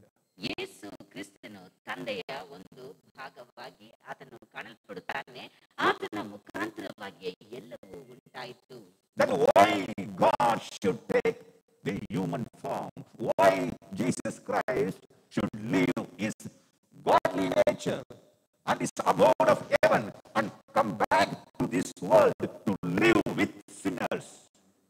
ಹಾಗಾದರೆ ಯೇಸು ಕ್ರಿಸ್ತನು ಯಾಕೆ ತಾನು ಇರುವಂತಹ ಪರಲೋಕವನ್ನು ತ್ಯಜಿಸಿಬಿಟ್ಟು ಪಾಪಿಗಳಾದಂತಹ ಜನರ ಮಧ್ಯದಲ್ಲಿ ಬಂದು ಜೀವಿಸಬೇಕು? We all know God created the universe and human being. ನಮ್ಮೆಲ್ಲರಿಗೂ ತಿಳಿದಿರುವಂತಹ ರೀತಿಯಲ್ಲಿ ದೇವರೇ ಈ ವಿಶ್ವವನ್ನು ಸೃಷ್ಟಿ ಮಾಡಿದನು, ಇದರಲ್ಲಿ ಇರುವಂತಹ ಮಾನವರನ್ನು ಸೃಷ್ಟಿ ಮಾಡಿದನು. And the human were given certain rules and regulation by God. ದೇವರಿಂದ ಈ ಮನುಷ್ಯರು ಪಾಲಿಸಬೇಕಾದಂತ ಕೆಲವು ಕಾನೂನುಗಳನ್ನು ಅವರಿಗೆ ಕೊಡಲ್ಪಟ್ಟಿತು. If they don't obey this law or deviate from these laws given by God, then they have to get punishment. That is what God has said. ಒಂದು ವೇಳೆ ಈ ಮನುಕುಲದವರು ಅವರು ಮಾಡುವಂತ ಎಲ್ಲಾ ಕಾರ್ಯಗಳಿಗೆ ತದ್ವಿರುದ್ಧವಾಗಿ ನಡೆದರೆ ಅವರಿಗೆ ತಕ್ಕ ಶಿಕ್ಷೆಯು ಬರಬೇಕಾಯಿತು. ಆ ಒಂದು ಶಿಕ್ಷೆಯನ್ನು ಅವರು ಅನುಭವಿಸಬೇಕೆನ್ನುವಂಥದ್ದೇ ಆ ಒಂದು ಕಾನೂನಿನ ಒಂದು ರೂಪವಾಗಿತ್ತು. Every disobedience is sin. ಯಾವುದೇ ಅವಿಧೇಯತ್ವವು ಪಾಪವಾಗಿ ಕಾಣಲ್ಪಡುತ್ತದೆ. The wages of sin is death. ಪಾಪದ ಸಂಬಳವು ಮರಣ. It means whenever person deviates or disobeys God, he will get a punishment of death. ಯಾವುದೇ ಮನುಷ್ಯನು ದೇವರ ಮಾರ್ಗದಿಂದ ದೂರವಾಗಿ ಇಲ್ಲವೇ ದೇವರಿಗೆ ಅವಿಧೇಯನಾಗುತ್ತಾನೋ ಅವನಿಗೆ ಮರಣವೆನ್ನುವಂತ ಶಿಕ್ಷೆಯು ಅವನ ಮೇಲೆ ಬರುತ್ತದೆ. The human has to pay for this punishment. ಈ ಒಂದು ಮನುಷ್ಯನು ಈ ಒಂದು ಶಿಕ್ಷೆಯನ್ನು ಅನುಭವಿಸಬೇಕಾಯಿತು. Or they should be exempted from this punishment. That's the rule. ಇಲ್ಲವೇ ಆ ಒಂದು ಶಿಕ್ಷೆಯಿಂದ ಅವರು ಬಾಹಿರವಾಗಬಹುದಾಗಿತ್ತು. ಇದು ಒಂದು ಕಾನೂನಾಗಿತ್ತು. How can they be exempted from this unless someone pays for their punishment? ಅವರು ಈ ಒಂದು ಶಿಕ್ಷೆಯಿಂದ ಹೇಗೆ ದೂರವಾಗುವುದಕ್ಕೆ ಸಾಧ್ಯವಾಗುತ್ತದೆ? ಯಾರಾದರೂ ಒಬ್ಬರು ಅವರಿಗೆ ಬದಲಾಗಿ ಇದಕ್ಕೆ ಕ್ರಯವನ್ನು ಸಲ್ಲಿಸದ ಹೊರತು Who has the right to exempt them except the God who made them? ದೇವರು ಮನುಷ್ಯನನ್ನು ಸೃಷ್ಟಿ ಮಾಡಿದಂತ ದೇವರಿಗೆ ಮಾತ್ರವಲ್ಲದೆ ಬೇರೆ ಯಾರಿಗೂ ಇವರನ್ನು ಶಿಕ್ಷೆಯಿಂದ ತಪ್ಪಿಸುವುದಕ್ಕೆ ಸಾಧ್ಯವಿಲ್ಲ. He is the lawgiver. He only has the power to exempt people. ಆತನೇ ಕಾನೂನನ್ನು ಜನರಿಗೆ ಕೊಟ್ಟಾತನು. ಆತನಿಗೆ ಮಾತ್ರವೇ ಈ ಜನರನ್ನು ಆ ಒಂದು ಶಿಕ್ಷೆಯಿಂದ ಬಿಡಿಸುವುದಕ್ಕೆ ಅಧಿಕಾರ ಉಂಟು.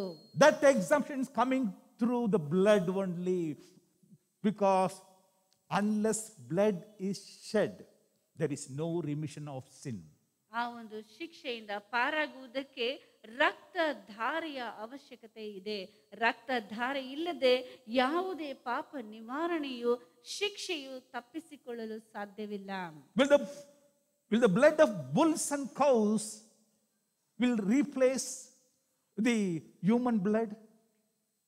ಹೋರಿ ಹೋತಗಳ ರಕ್ತಗಳು ಮನುಷ್ಯನ ರಕ್ತಕ್ಕೆ ಬದಲಾಗಿ ನಾವು ಇಡಲು ಸಾಧ್ಯವೇ? This we read in Hebrew chapter 9 verses 22 and Hebrew 10:4. I read it out for you. Hebrew 9:22. And almost all things are by the law purged with blood. Without shedding of blood, there is no remission. Hebrew 10:4 says, it is not possible that the blood of bulls and goats should take away the sins. Wherefore, Jesus Christ came into this world as a sacrifice, offering himself, and there was a body prepared for him to redeem the mankind, the divine, the sinless sacrifice has to be made. So who can do it? Only God can able to do this. ಇಬ್ರಿಯರಿಗೆ ಬರೆದ ಪತ್ರಿಕೆ 9ನೇ ಅಧ್ಯಾಯ 22ನೇ ವಾಕ್ಯದಲ್ಲಿ ಹೇಳಲ್ಪಟ್ಟಿದೆ, ಧರ್ಮಶಾಸ್ತ್ರದ ಪ್ರಕಾರ ಸ್ವಲ್ಪ ಕಡಿಮೆ ಎಲ್ಲಾ ವಸ್ತುಗಳು ರಕ್ತದಿಂದಲೇ ಶುದ್ಧೀಕರಿಸಲ್ಪಡುವವು. ರಕ್ತಧಾರೆ ಇಲ್ಲದೆ ಪಾಪ ಪರಿಹಾರ ಉಂಟಾಗುವುದಿಲ್ಲ. ರಕ್ತಧಾರೆಯು ಅಲ್ಲಿ ಸುರಿಸಲ್ಪಡಬೇಕು. ಆಗ ಮಾತ್ರವೇ ಪಾಪದಿಂದ ಪರಿಹಾರವು ನಮಗೆ ದೊರೆಯುವುದು. ಇಬ್ರಿಯರಿಗೆ ಬರೆದ ಪತ್ರಿಕೆ 10ನೇ ಅಧ್ಯಾಯ 4ನೇ ವಾಕ್ಯದಲ್ಲಿ ಹೇಳಲ್ಪಟ್ಟಿದೆ. 4-5ನೇ ವಾಕ್ಯಗಳಲ್ಲಿ ಹೋರಿಗಳ ಮತ್ತು ಹೋತಗಳ ರಕ್ತದಿಂದ ಪಾಪಗಳು ಪರಿಹಾರವಾಗುವುದು ಅಸಾಧ್ಯವಾಗಿದೆಯಲ್ಲ. ಆದುದರಿಂದ ಕ್ರಿಸ್ತನು ಭೂಲೋಕದೊಳಗೆ ಬರುವಾಗ ದೇವರ ಯಜ್ಞ ನೈವೇದ್ಯಗಳು ನಿನಗೆ ಇಷ್ಟವಾಗಿರಲಿಲ್ಲ, ನನಗೆ ದೇಹವನ್ನು ಸಿದ್ಧ ಮಾಡಿಕೊಟ್ಟಿ. ಹಾಗಾದ್ರೆ ನಮ್ಮನ್ನು ಪಾಪದಿಂದ ಬಿಡಿಸುವುದಕ್ಕಾಗಿ, ನಮ್ಮನ್ನು ಶುದ್ಧೀಕರಣ ಮಾಡುವುದಕ್ಕಾಗಿ ಒಬ್ಬ ಪರಿಶುದ್ಧವಾದಂತ ವ್ಯಕ್ತಿಯ ರಕ್ತದ ಅವಶ್ಯಕತೆ ಇತ್ತು. ರಕ್ತಧಾರಿಯು ಸುರಿಸಲ್ಪಡಬೇಕಾಯಿತು. Unless Jesus born into this world as a human being, how can he sacrifice his blood? If God sits in heaven, how can he sacrifice himself? ದೇವರು ಪರಲೋಕದಲ್ಲಿಯೇ ಆಸೀನನಾಗಿರುವುದಾದರೆ ತನ್ನ ರಕ್ತವನ್ನು ಮನುಕುಲಕ್ಕಾಗಿ ಹೇಗೆ ಸುರಿಸುವುದಕ್ಕೆ ಸಾಧ್ಯವಾಗುತ್ತದೆ? ಆತನು ಆ ಒಂದು ಸ್ಥಳದಲ್ಲೇ ಇರುವುದಾದರೆ, ಪರಲೋಕದಲ್ಲಿ ಕಾಣಲ್ಪಡುವುದಾದರೆ, ಲೋಕದಲ್ಲಿ ಈ ಲೋಕಕ್ಕೆ ಇಳಿದು ಬರದೆ ಹೋದರೆ ಆತನ ರಕ್ತವು ಹೇಗೆ ನಮಗೋಸ್ಕರ ಸುರಿಸಲ್ಪಡುತ್ತದೆ? He is as a replacement for a human, for you and me. If somebody has to be a replacement for me, then he has to be here in my place. ಇಲ್ಲಿ ಮನುಕುಲಕ್ಕೆ ಬದಲಾಗಿ ಆತನು ತನ್ನನ್ನು ತಾನೇ ಇಲ್ಲಿ ತೋರ್ಪಡಿಸುತ್ತಾನೆ. ಒಬ್ಬರು ಯಾರಾದರೂ ಬಂದು ನನ್ನ ಬದಲಾಗಿ ಯಾರಾದರೂ ಇದ್ದಾರೆ ಎಂದು ಹೇಳುವುದಾದರೆ ಅವರು ಪ್ರತ್ಯಕ್ಷ ರೂಪವಾಗಿ ನನ್ನ ಮುಂದೆ ಬಂದು ನಿಲ್ಲಬೇಕು. Unless he takes a human form, how can there be any sacrifice? God cannot be sacrificed because he doesn't have blood or flesh. In heaven, God doesn't have a flesh or a blood there. Only in human form one can have blood and flesh. ಪರಲೋಕದಲ್ಲಿರುವಂತಹ ದೇವರಿಗೆ ಯಾವುದೇ ವಿಧವಾದಂಥ ಶರೀರವಾಗಲಿ ರಕ್ತವಾಗಲಿ ಕಾಣಲ್ಪಡುವುದಿಲ್ಲ. ಅಲ್ಲಿ ದೇಹ ರಕ್ತಗಳಿಗೆ ಪ್ರವೇಶವಿಲ್ಲ. ಹಾಗಾದರೆ ರಕ್ತವು ಸುರಿಸಲ್ಪಡಬೇಕು ಎಂದು ಹೇಳುವುದಾದರೆ ಆ ಎಲ್ಲವನ್ನು ಸೃಷ್ಟಿ ಮಾಡಿದಂಥ ಸೃಷ್ಟಿಕರ್ತನು ಈ ಲೋಕಕ್ಕೆ ಮನುಷ್ಯ ರೂಪವನ್ನು ತಾಳಿ ಜನಿಸಿ ಬರಬೇಕಾದಂಥ ಅವಶ್ಯಕತೆ ಇತ್ತು. So God, Jesus Christ, so loved the world. See, God the Father so loved the world, he gave his only begotten Son to come as a human, as a sacrifice. That is why the day Jesus was born, it is a Christmas. God took human form, that is Christmas.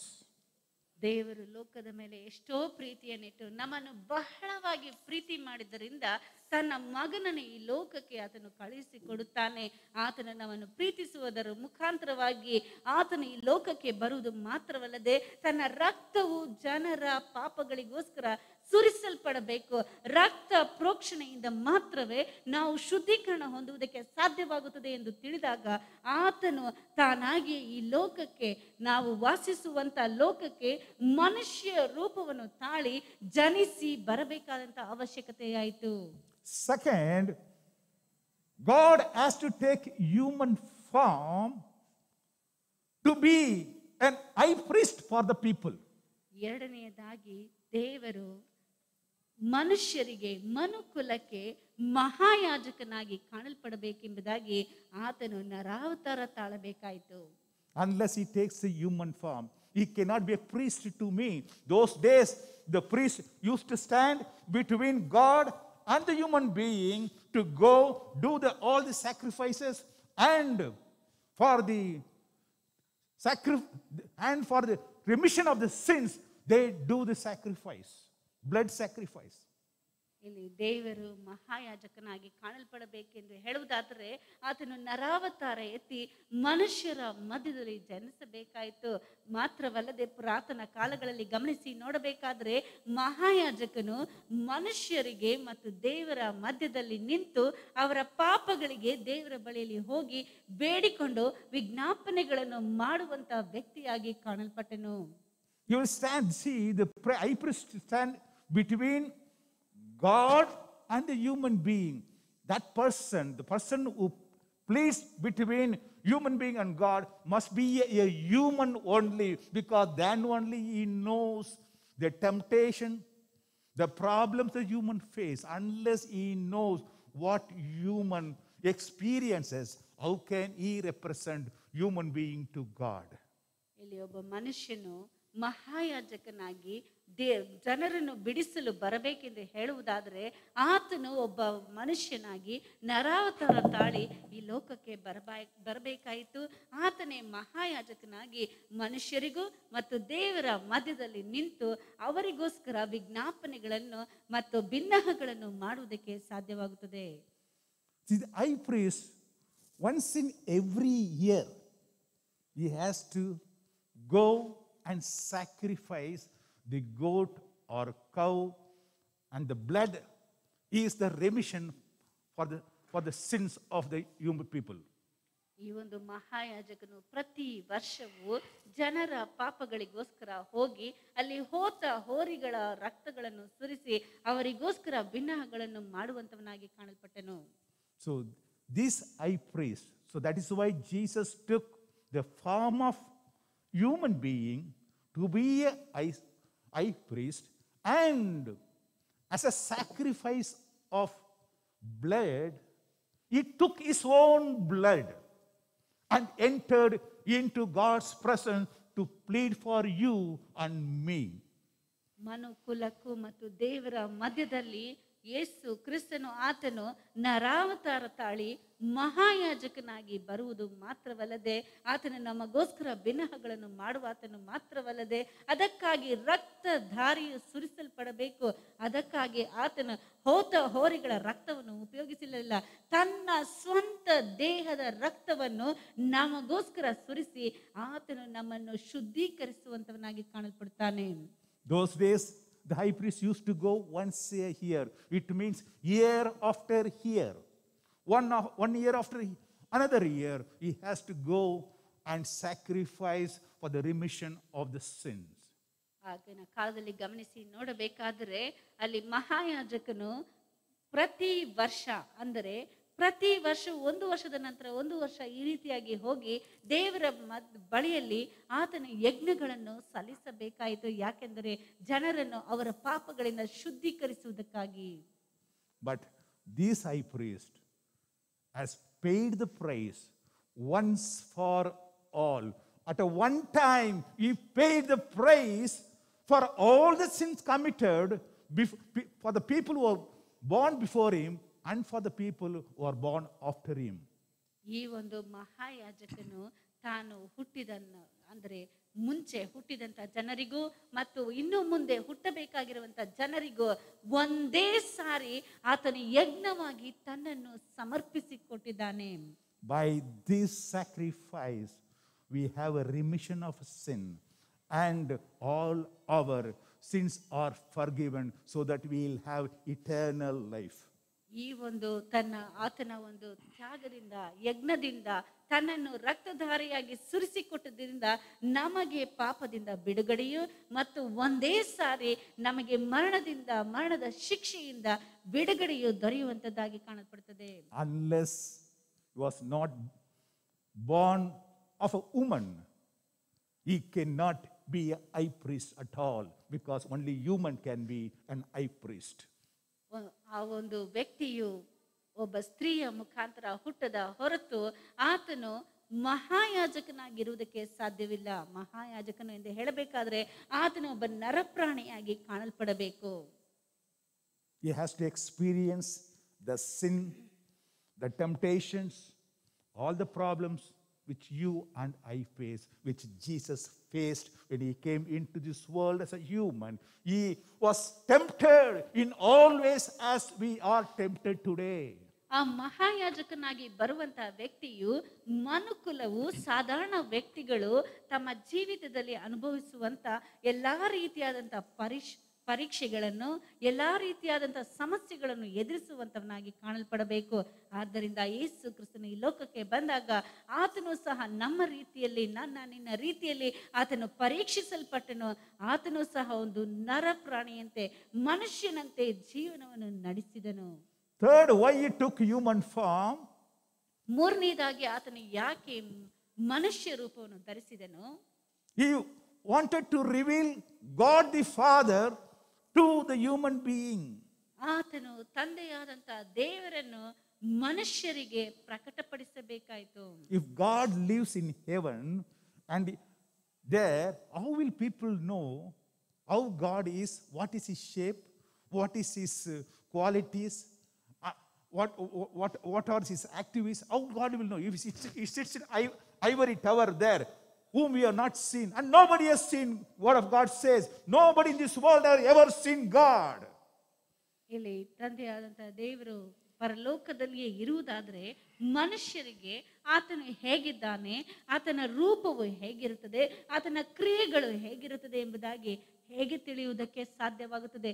ಆತನು ಮನುಷ್ಯ ರೂಪವನ್ನು ತಾಳಿ ಮನುಷ್ಯರ ಮಧ್ಯದಲ್ಲಿ ಜೀವಿಸಿದ ಹೊರತು ಆತನ ಎಲ್ಲಾ ಗುಣಾತಿಶಯಗಳನ್ನು ತಿಳಿದುಕೊಳ್ಳುವುದಕ್ಕೆ ಸಾಧ್ಯವೇ ಇಲ್ಲ. That's we read in Matthew chapter 11 verse 27. It says, Matthew 11:27, it says, all things were delivered to me by my God, and no one knows the Son except the Father, neither does anyone know the Father except the Son. Through Jesus Christ only, the Father, the God, is revealed to the human being. ಯೇಸು ಕ್ರಿಸ್ತನ ಮುಖಾಂತರವಾಗಿಯೇ ತಂದೆಯಾದಂತಹ ದೇವರು ಜನರಿಗೆ ಪ್ರಕಟವಾಗುವುದಕ್ಕೆ ಸಾಧ್ಯವಾಗುತ್ತದೆ ಎಂಬುದಾಗಿ ಅದಕ್ಕೆ ನಿರೂಪಣೆಯಾಗಿ ಮತ್ತಾಯನು ಬರೆದ ಸುವಾರ್ತೆ 11ನೇ ಅಧ್ಯಾಯ 27ನೇ ವಾಕ್ಯದಲ್ಲಿ ಹೇಳಲ್ಪಟ್ಟಿದೆ. ನನ್ನ ತಂದೆಯು ಎಲ್ಲವನ್ನು ನನಗೆ ಒಪ್ಪಿಸಿದ್ದಾನೆ. ತಂದೆಯೇ ಹೊರತು ಇನ್ನಾವನು ಮಗನನ್ನು ತಿಳಿದವನಲ್ಲ, ಮಗನೇ ಹೊರತು ಇನ್ನಾವನು ತಂದೆಯನ್ನು ತಿಳಿದವನಲ್ಲ, ಮತ್ತು ಮಗನು ತಂದೆಯನ್ನು ಯಾರಿಗೆ ಪ್ರಕಟಿಸುವುದಕ್ಕೆ ಮನಸ್ಸುಳ್ಳವನಾಗಿದ್ದಾನೋ ಅವನು ಆತನನ್ನು ತಿಳಿದವನಾಗಿದ್ದಾನೆ. And John chapter 1 verse 18 says, no one in this world has ever seen God except the Son who was in the bosom of the Father. That's what it says. No one has seen God at any time. Only the begotten Son, who is the bosom of the Father, he has declared him. Except Jesus Christ, nobody can declare him. And he has to take a human form to reveal God to us. Otherwise, how will know? ತಂದೆಯಾದಂತಹ ದೇವರನ್ನು ಯಾರು ಎಂದು ಕಂಡಿಲ್ಲ. ಆತನ ಏಕಪುತ್ರರಾಗಿರುವಂತಹ ಯೇಸು ಕ್ರಿಸ್ತನಿಗೆ ಮಾತ್ರವೇ ತಂದೆಯಾದಂತಹ ದೇವರು ಗೊತ್ತು. ಅದನ್ನೇ ಯೋಹಾನನ ಬರೆದ ಸುವಾರ್ತೆ 1ನೇ ಅಧ್ಯಾಯ 18ನೇ ವಾಕ್ಯದಲ್ಲಿ ನೋಡುತ್ತೇವೆ.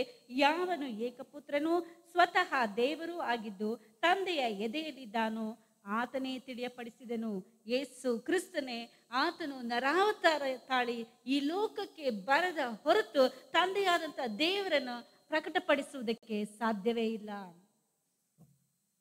Why we do not know how God is, why nobody can know God is, because no one from here has gone to heaven and seen God and come back here. ಯಾಕೆ ನಮಗೆ ದೇವರು ಯಾರು, ಹೇಗಿದ್ದಾನೆ, ಆತನನ್ನು ಕಂಡೇ ಇಲ್ಲ ಎಂಬುದಾಗಿ ಹೇಳುತ್ತೇವೆ ಎಂದು ಹೇಳುವುದಾದ್ರೆ, ಈ ಲೋಕದಲ್ಲಿರುವಂತಹ ವ್ಯಕ್ತಿ ಯಾರು ಆ ಪರಲೋಕಕ್ಕೆ ಹೋಗಿ ದೇವರನ್ನು ಕಂಡು ಮತ್ತೆ ಇಲ್ಲಿ ಹಿಂತಿರುಗಿ ಬರಲಿಲ್ಲ. Only a person from heaven can come down here and tell how things are in heaven. ಆದ್ರೆ ಪರಲೋಕದಲ್ಲಿರುವಂತಹ ವ್ಯಕ್ತಿ ಮಾತ್ರವೇ, ಪರಲೋಕದಲ್ಲಿರುವಂತವನು ಮಾತ್ರವೇ ಈ ಲೋಕಕ್ಕೆ ಇಳಿದು ಬಂದು ಅಲ್ಲಿ ತಂದೆಯಾದಂತಹ ದೇವರು ಹೇಗಿದ್ದಾನೆ ಎನ್ನುವುದನ್ನು ನಮಗೆ ತಿಳಿಸುವುದಕ್ಕೆ ಸಾಧ್ಯ ಉಂಟು.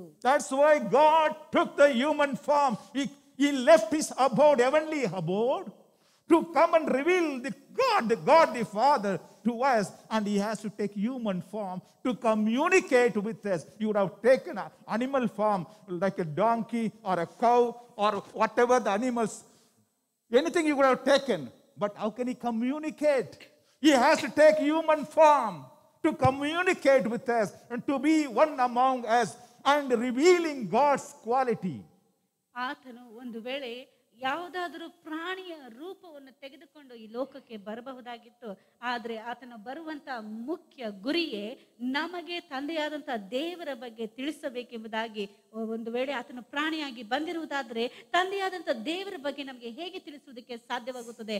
ಆದ್ದರಿಂದಲೇ ಆತನು ಈ ಲೋಕಕ್ಕೆ ನರಾವತಾರ ತಾಳಿ ಮನುಷ್ಯ ರೂಪದಲ್ಲಿ ನಮ್ಮ ಮಧ್ಯದಲ್ಲಿ ಕಾಣಿಸಿಕೊಂಡನು. And fourth, Jesus came into this world to destroy the works of the devil.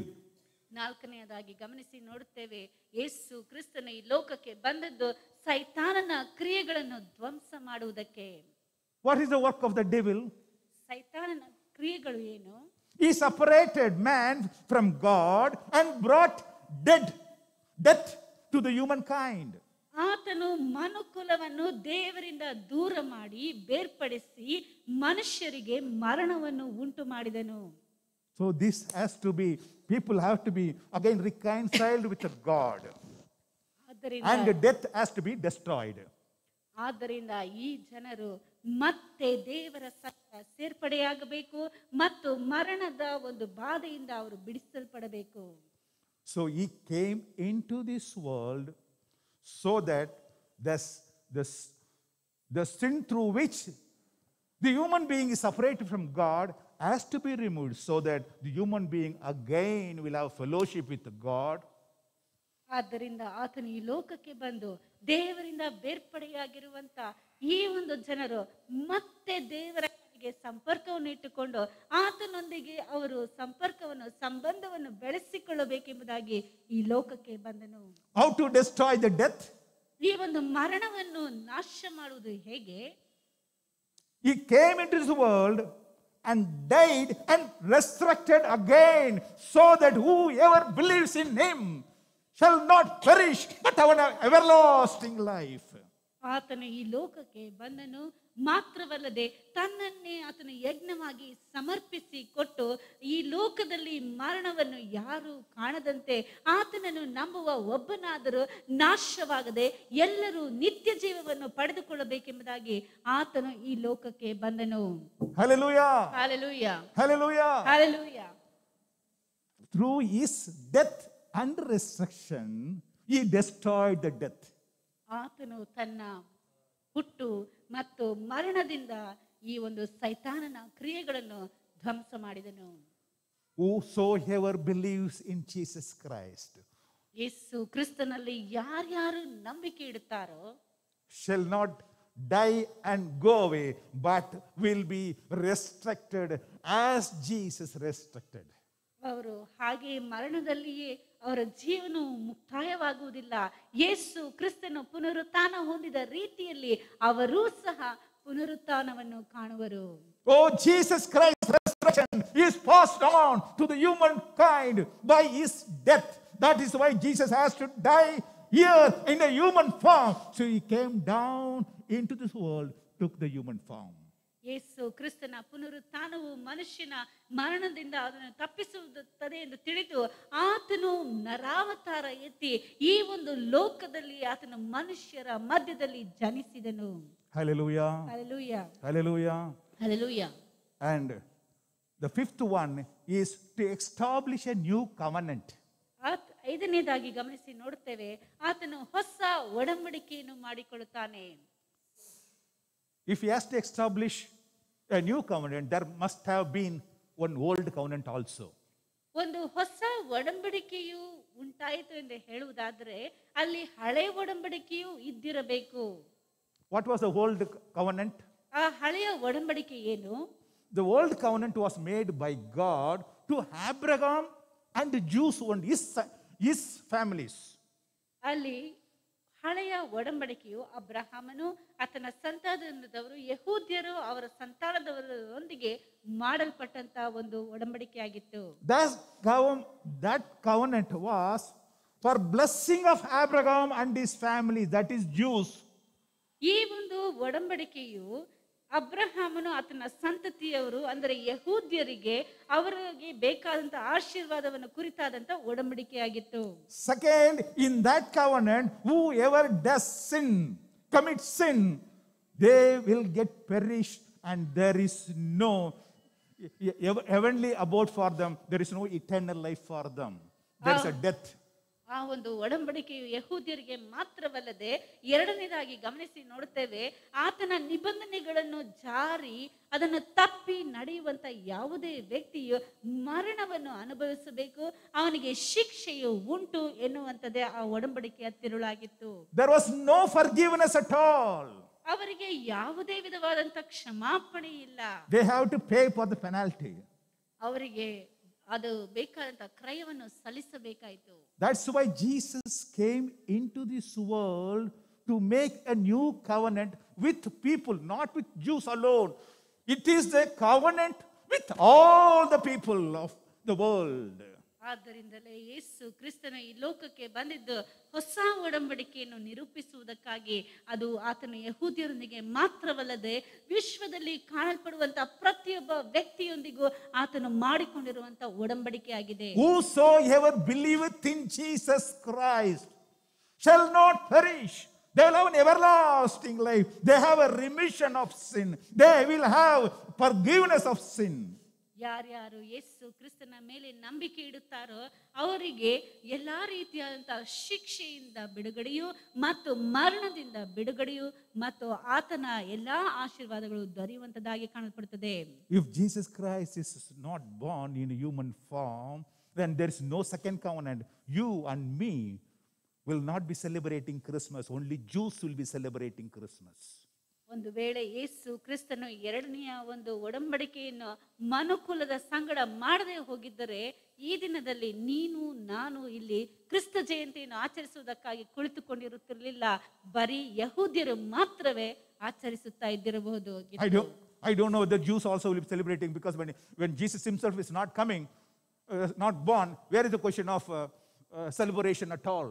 ಯೇಸು ಕ್ರಿಸ್ತನು ಬರದೆ ಹೋಗಿದ್ದರೆ, ಆತನು ಈ ಒಂದು ನಿಬಂಧನೆಯನ್ನು ಮಾಡುವುದು ಮಾತ್ರವಲ್ಲದೆ ಈ ಲೋಕಕ್ಕೆ ಬರದೆ ಹೋಗಿದ್ದರೆ ಯಹೂದ್ಯರೂ ಸಹ ಈ ಒಂದು ಕ್ರಿಸ್ತ ಜಯಂತಿಯನ್ನು ಆಚರಿಸುವುದಕ್ಕೆ ಸಾಧ್ಯವಾಗುತ್ತಿರಲಿಲ್ಲ. Today we are celebrating because we have forgiveness of our sin and we are included in God's family to live with him eternally. Eternal life of freedom is given to us. ಈ ದಿನದಲ್ಲಿ ನಮಗೆ ಆ ಒಂದು ಪಾಪದಿಂದ ಕ್ಷಮಾಪಣೆಯು ಬಿಡುಗಡೆಯು ಆತನ ಸಂಗಡ ನಿತ್ಯ ಜೀವದಲ್ಲಿ ವಾಸಿಸುವುದಕ್ಕೂ ನಮಗೆ ಆತನ ಅಧಿಕಾರವನ್ನು ಕೊಟ್ಟಿದ್ದಾನೆ. ಆದ್ದರಿಂದಲೇ ಈ ದಿನದಲ್ಲಿ ಕ್ರಿಸ್ಮಸ್ ಅನ್ನು ಆಚರಿಸುತ್ತಾ ಇದ್ದೇವೆ. That is why as a messenger of a new covenant he came into this world to establish this covenant to all these people.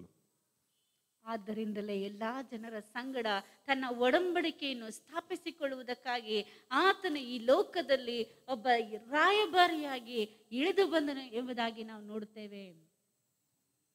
Hebrews chapter 9 verse 15 says, "For this reason Christ brings a new agreement from God to his people.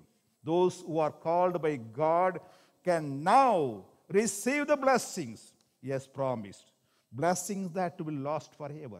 They can have these things because Christ died so that the people who lived under the first agreement could be set free from sin." ಆದ್ದರಿಂದ ಇಬ್ರಿಯರಿಗೆ ಬರೆದ ಪತ್ರಿಕೆ 9ನೇ ಅಧ್ಯಾಯ 15ನೇ ವಾಕ್ಯದಲ್ಲಿ ಹೇಳಲ್ಪಟ್ಟಿದೆ, ಈ ಕಾರಣದಿಂದ ಆತನು ಒಂದು ಹೊಸ ಒಡಂಬಡಿಕೆಗೆ ಮಧ್ಯಸ್ಥನಾಗಿದ್ದಾನೆ. ಮೊದಲನೆಯ ಒಡಂಬಡಿಕೆಯ ಕಾಲದಲ್ಲಿ ನಡೆದ ಅಕ್ರಮಗಳ ಪರಿಹಾರಕ್ಕಾಗಿ ಆತನು ಮರಣವನ್ನು ಅನುಭವಿಸಿದ್ದರಿಂದ ದೇವರಿಂದ ಕರೆಯಿಸಿಕೊಂಡವರು ವಾಗ್ದಾನವಾಗಿದ್ದ ನಿತ್ಯ ಬಾಧೆಯನ್ನು ಹೊಂದುವುದಕ್ಕೆ ಆತನ ಮೂಲಕ ಮಾರ್ಗವಾಯಿತು. ಮರಣ ಶಾಸನವು ಇರುವಲ್ಲಿ ಅದನ್ನು ಬರೆಯಿಸಿದವನ ಮರಣವು ಪ್ರಸಿದ್ಧವಾಗಿರಬೇಕಷ್ಟೇ. ಮರಣ ಶಾಸನವು ಮರಣವಾದ ಮೇಲೆ ನಡೆಯುವುದೇ ಹೊರತು ಬರೆಯಿಸಿದವನು ಜೀವದಿಂದಿರುವಾಗ ಎಂದಿಗೂ ಸಲ್ಲುವುದಿಲ್ಲ. So now you know why Jesus has to take a human form. Why leave godly abode and came into this world and taking a human form, living among the sinful people, put it in temptation as you are and me, and why he has to die. ಈಗ ನಿಮಗೆಲ್ಲ ಚೆನ್ನಾಗಿ ಗೊತ್ತಿರಬಹುದಾಗಿತ್ತು, ಯೇಸು ಕ್ರಿಸ್ತನು ಯಾಕೆ ಈ ಲೋಕಕ್ಕೆ ತನಗೆ ಇರುವಂತ ಎಲ್ಲಾ ವಿಧವಾದಂತಹ ಕಾರ್ಯಗಳನ್ನು ಬಿಟ್ಟು ಪರಲೋಕವನ್ನು ತ್ಯಜಿಸಿ ಈ ಲೋಕದಲ್ಲಿ ಕಾಣಲ್ಪಟ್ಟಿರುವಂತ ಜನರ ರಕ್ಷಣೆಗಾಗಿ ಅವರನ್ನು ತನ್ನ ರಕ್ತದಿಂದ ತೊಳೆದು ಶುದ್ಧೀಕರಿಸುವುದಕ್ಕಾಗಿ ಮರಣದ ಬಾಧೆಯಿಂದ ಅವರನ್ನು ಬಿಡಿಸುವುದಕ್ಕಾಗಿ ಈ ಲೋಕಕ್ಕೆ ಆತನು ಜನಿಸಿ ಬರಬೇಕಾದಂತ ಅವಶ್ಯಕತೆ ಇತ್ತು. Now we have freedom through Jesus Christ. ಯೇಸು ಕ್ರಿಸ್ತನ ಮುಖಾಂತರವಾಗಿ ನಮ್ಮೆಲ್ಲರಿಗೂ ಬಿಡುಗಡೆಯು ಸ್ವತಂತ್ರವು ದೊರೆತಿದೆ. Then why he should be born of a woman, a virgin? ಹಾಗಾದರೆ ಆತನು ಯಾಕೆ ಒಬ್ಬ ಕನ್ನಿಕೆಯ ಗರ್ಭದಲ್ಲಿ ಜನಿಸಬೇಕಾಯಿತು? Why not with a regular married ladies? ಯಾಕೆ ಆತನು ಮದುವೆಯಾಗಿರುವಂತ ವಿವಾಹವಾಗಿರುವಂತ ಹೆಣ್ಣು ಮಗಳ ಗರ್ಭದಲ್ಲಿ ಜನಿಸಬಾರದು? Today people ask this question. Why you chose only the virgin for his birth? ಆತನು ಯಾಕೆ ಬರೀ ಕನ್ನಿಕೆಯನ್ನೇ ತನ್ನ ಜನನಕ್ಕಾಗಿ ಆರಿಸಿಕೊಂಡನು ಎಂಬುದಾಗಿ ಅನೇಕರು ಪ್ರಶ್ನೆ ಮಾಡ್ತಾರೆ. First of all, one must understand that the virgin means holiness, and the married people are the people who are in sin. ಇಲ್ಲಿ ಒಬ್ಬರು ಚೆನ್ನಾಗಿ ಅರ್ಥ ಮಾಡಿಕೊಳ್ಳಬೇಕಾಗಿರುವುದು, ಕನ್ನಿಕೆ ಎಂದು ಹೇಳುವುದಾದ್ರೆ ಆಕೆಯು ಪರಿಶುದ್ಧಳು, ವಿವಾಹವಿಲ್ಲದಿರುವಂತಹ ವ್ಯಕ್ತಿಯು ಸ್ತ್ರೀಯು ಆಕೆಯು ಪರಿಶುದ್ಧಳು ಎಂಬುದಾಗಿ ತಿಳಿದುಕೊಳ್ಳಬೇಕು. If Jesus was born through a married woman, then there is a break. And if Mary was pregnant without her husband, but pregnant somehow, then she would be called a late harlot.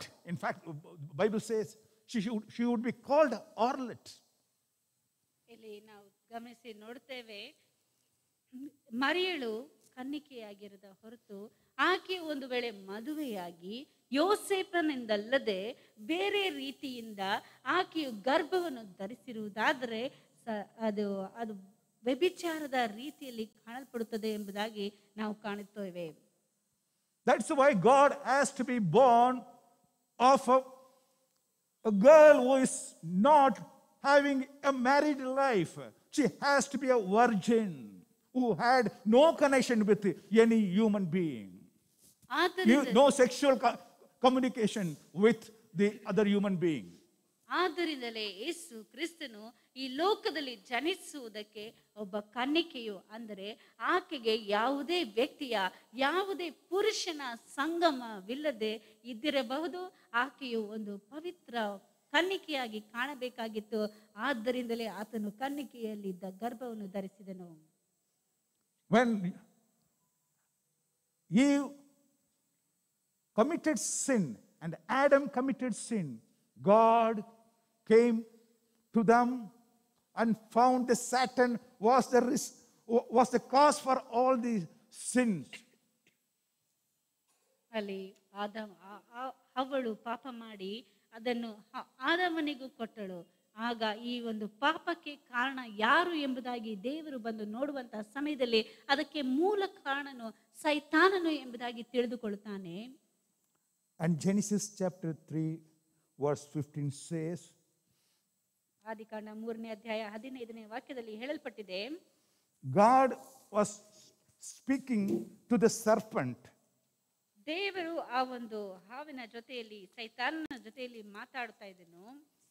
Which says, ಅಲ್ಲಿ ಈ ರೀತಿಯಾಗಿ 15ನೇ ವಾಕ್ಯದಲ್ಲಿ ಹೇಳಲ್ಪಟ್ಟಿದೆ, I will put enmity between you and the woman, and between your seed and her seed, and he shall bruise your head, and you shall bruise his heel.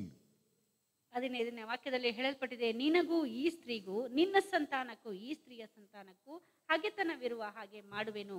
ಈಕೆಯ ಸಂತಾನವು ನಿನ್ನ ತಲೆಯನ್ನು ಜಜ್ಜುವುದು, ನೀನು ಅದರ ಹಿಮ್ಮಡಿಯನ್ನು ಕಚ್ಚುವಿ. Here says her seed. ಇಲ್ಲಿ ಹೇಳಲ್ಪಟ್ಟಿದೆ ಆಕೆಯ ಸಂತಾನ ಅಂದ್ರೆ ಆಕೆಯ ವೀರ್ಯ ಎಂಬುದಾಗಿ. Woman does not have seed, only man has seed.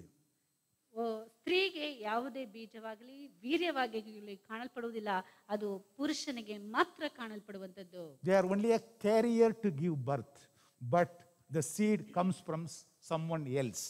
ಈ ಒಂದು ಜನನವನ್ನು ಮಾಡುವುದಕ್ಕೆ, ಮಗುವನ್ನು ಅಲ್ಲಿ ಜನ್ಮಿಸುವುದಕ್ಕೆ ಸ್ತ್ರೀಯು ಕಾರಣವಾಗಿ ಕಾಣಲ್ಪಡುತ್ತದೆ. ಆದರೆ ಅದಕ್ಕೆ ಬೇಕಾಗಿರುವಂತಹ ಬೀಜವು, ವೀರ್ಯವು ಬೇರೆ ಕಡೆಯಿಂದ ಬರುವಂತದ್ದಾಗಿದೆ. But Bible says your seed. It says, God says to the lady that your seed. ಆದರೆ ಸತ್ಯವೇದದಲ್ಲಿ ಹೇಳಲ್ಪಟ್ಟಿದೆ, ದೇವರು ಆ ಸ್ತ್ರೀಯನ್ನು ನೋಡಿ ಹೇಳ್ತಾನೆ, ನಿನ್ನ ಸಂತಾನಕ್ಕೂ ಸ್ತ್ರೀಯ ಸಂತಾನಕ್ಕೂ ಅಂದ್ರೆ ನಿನ್ನ ವೀರ್ಯ ಎಂಬುದಾಗಿ. So woman has to have a seed to destroy the devil. ಆದ್ದರಿಂದ ಸ್ತ್ರೀಯು ಆ ಒಂದು ಸೈತಾನನನ್ನು ನಾಶ ಮಾಡುವುದಕ್ಕೆ ಆಕೆಯಲ್ಲಿ ವೀರ್ಯವು ಕಾಣಲ್ಪಡಬೇಕು. Isaiah chapter 7 verse 14 says, "Behold, a virgin will be with a child, and she will bear the son." ಆದ್ದರಿಂದ ಯೆಶಾಯನು ಬರೆದ ಪ್ರವಾದನ ಗ್ರಂಥ 7ನೇ ಅಧ್ಯಾಯ 14ನೇ ವಾಕ್ಯದಲ್ಲಿ ಹೇಳಲ್ಪಟ್ಟಿದೆ, ಈಗೋ ಒಬ್ಬ ಕನ್ನಿಕೆಯು ಗರ್ಭಿಣಿಯಾಗಿ ಮಗನನ್ನು ಹಡೆದು ಅವನಿಗೆ ಇಮ್ಮಾನುವೇಲ್ ಎಂದು ಹೆಸರಿಡುವಳು ಎಂಬುದಾಗಿ.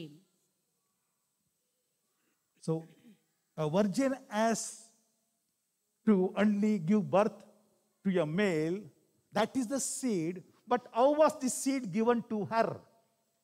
ಈ ಒಂದು ಕನ್ನಿಕೆಯು ಮಾತ್ರವೇ ಮಗುವಿಗೆ ಜನ್ಮವನ್ನು ಕೊಡಬೇಕಾಯಿತು, ಗರ್ಭಧಾರಣೆಯನ್ನು ಧರಿಸಬೇಕಾಯಿತು. ಆದರೆ ಗರ್ಭಧಾರಣೆ ಆಗಬೇಕಾದ್ರೆ ಒಂದು ವೀರ್ಯದ ಅವಶ್ಯಕತೆ ಇದೆ. ಆ ವೀರ್ಯವು ಎಲ್ಲಿಂದ ಬಂತು? Luke chapter 1 verse 35, if you read it. ಲೂಕನ ಬರೆದ ಸುವಾರ್ತೆ 1ನೇ ಅಧ್ಯಾಯ 35ನೇ ವಾಕ್ಯದಲ್ಲಿ ಓದುವಂತ ಸಮಯದಲ್ಲಿ, ಕನ್ನಡದಲ್ಲಿ ಓದಮ್ಮ. 1ನೇ ಅಧ್ಯಾಯ 35ನೇ ವಾಕ್ಯದಲ್ಲಿ ಓದುತ್ತೇವೆ, ನಿನ್ನ ಮೇಲೆ ಪವಿತ್ರಾತ್ಮ ಬರುವುದು, ಪರಾತ್ಪರನ ಶಕ್ತಿಯ ನೆರಳು ನಿನ್ನ ಮೇಲೆ ಬೀಳುವುದು, ಆದುದರಿಂದ ಹುಟ್ಟುವ ಆ ಪವಿತ್ರ ಶಿಶು ದೇವರ ಮಗನೆನಿಸಿಕೊಳ್ಳುವುದು. It very clearly says the Holy Spirit will come upon you. The seed has to be given by the Holy Spirit. She does not have the seed, and the seed is given by the Holy Spirit to Mary. ಇಲ್ಲಿ ಆಕೆಯಲ್ಲಿ ವೀರ್ಯವು ಕಾಣಲ್ಪಡದೆ ಇರುವುದರಿಂದ ಆ ಒಂದು ವೀರ್ಯವು ಕೊಡಬೇಕಾಗಿತ್ತು. ಆ ವೀರ್ಯವು ಎಲ್ಲಿಂದ ಬಂತೆ ಎಂದು ಹೇಳುವುದಾದ್ರೆ ಪವಿತ್ರಾತ್ಮನ ಮುಖಾಂತರವಾಗಿ ಆ ವೀರ್ಯವು ಆಕೆಯಲ್ಲಿ ಪ್ರವೇಶಿಸಿತು. That is why when the seed is delivered as a baby, and it will be the Holy One who is to be born, will be called the Son of God, not Son of Man. ಆದ್ದರಿಂದಲೇ ಆ ಒಂದು ಶಿಶುವು ಹುಟ್ಟಿದಂತ ಸಮಯದಲ್ಲಿ ಪವಿತ್ರ ಶಿಶು ಎಂಬುದಾಗಿ ಹೇಳಲ್ಪಡುವುದು ಮಾತ್ರವಲ್ಲದೆ ಮನುಷ್ಯನ ಮಗನು ಎಂಬುದಾಗಿ ಹೇಳಲ್ಪಡುವುದಿಲ್ಲ, ದೇವರ ಮಗ ಎಂಬುದಾಗಿ ಅನಿಸಿಕೊಳ್ಳುವನು. If the child is born in a regular ordinary marriage, that child who is born will be called the son of man or son of Adam, not God. ಒಂದು ವೇಳೆ ವಿವಾಹವಾಗಿರುವಂತ ದಂಪತಿಗಳಿಗೆ ಆ ಮಗು ಹುಟ್ಟಿರುವುದಾದ್ರೆ ಆ ಒಂದು ಮಗುವು ಆದಾಮನ ಮಗನು ಎಂಬುದಾಗಿ ಕರೆಯಲ್ಪಡುವನೇ ಹೊರತು ದೇವರ ಮಗನು ಎಂಬುದಾಗಿ ಕರೆಯಲ್ಪಡುವುದಿಲ್ಲ. And that will not be holy unless it is from God. ಅದು ದೇವರಿಂದ ಬರದ ಹೊರತು ಪವಿತ್ರವಾಗಿರುವುದಕ್ಕೆ ಸಾಧ್ಯವೇ ಇಲ್ಲ. Unless the child born through a virgin, it cannot be holy. That is why he has to be born through a virgin. ಕನ್ನಿಕೆಯಲ್ಲಿ ಮಗು ಹುಟ್ಟದ ಹೊರತು ಅದು ಪವಿತ್ರವಾದ ಎಂಬುದಾಗಿ ಹೇಳಿಕೊಳ್ಳುವುದಕ್ಕೆ ಸಾಧ್ಯವಿಲ್ಲ. ಆದ್ದರಿಂದಲೇ ಆತನು ಕನ್ನಿಕೆಯಲ್ಲಿ ಗರ್ಭ ಧರಿಸಬೇಕಾಯಿತು. If Mary had delivered the baby when she is not a virgin, then she would have been called a harlot, not a good woman, a woman of bad character.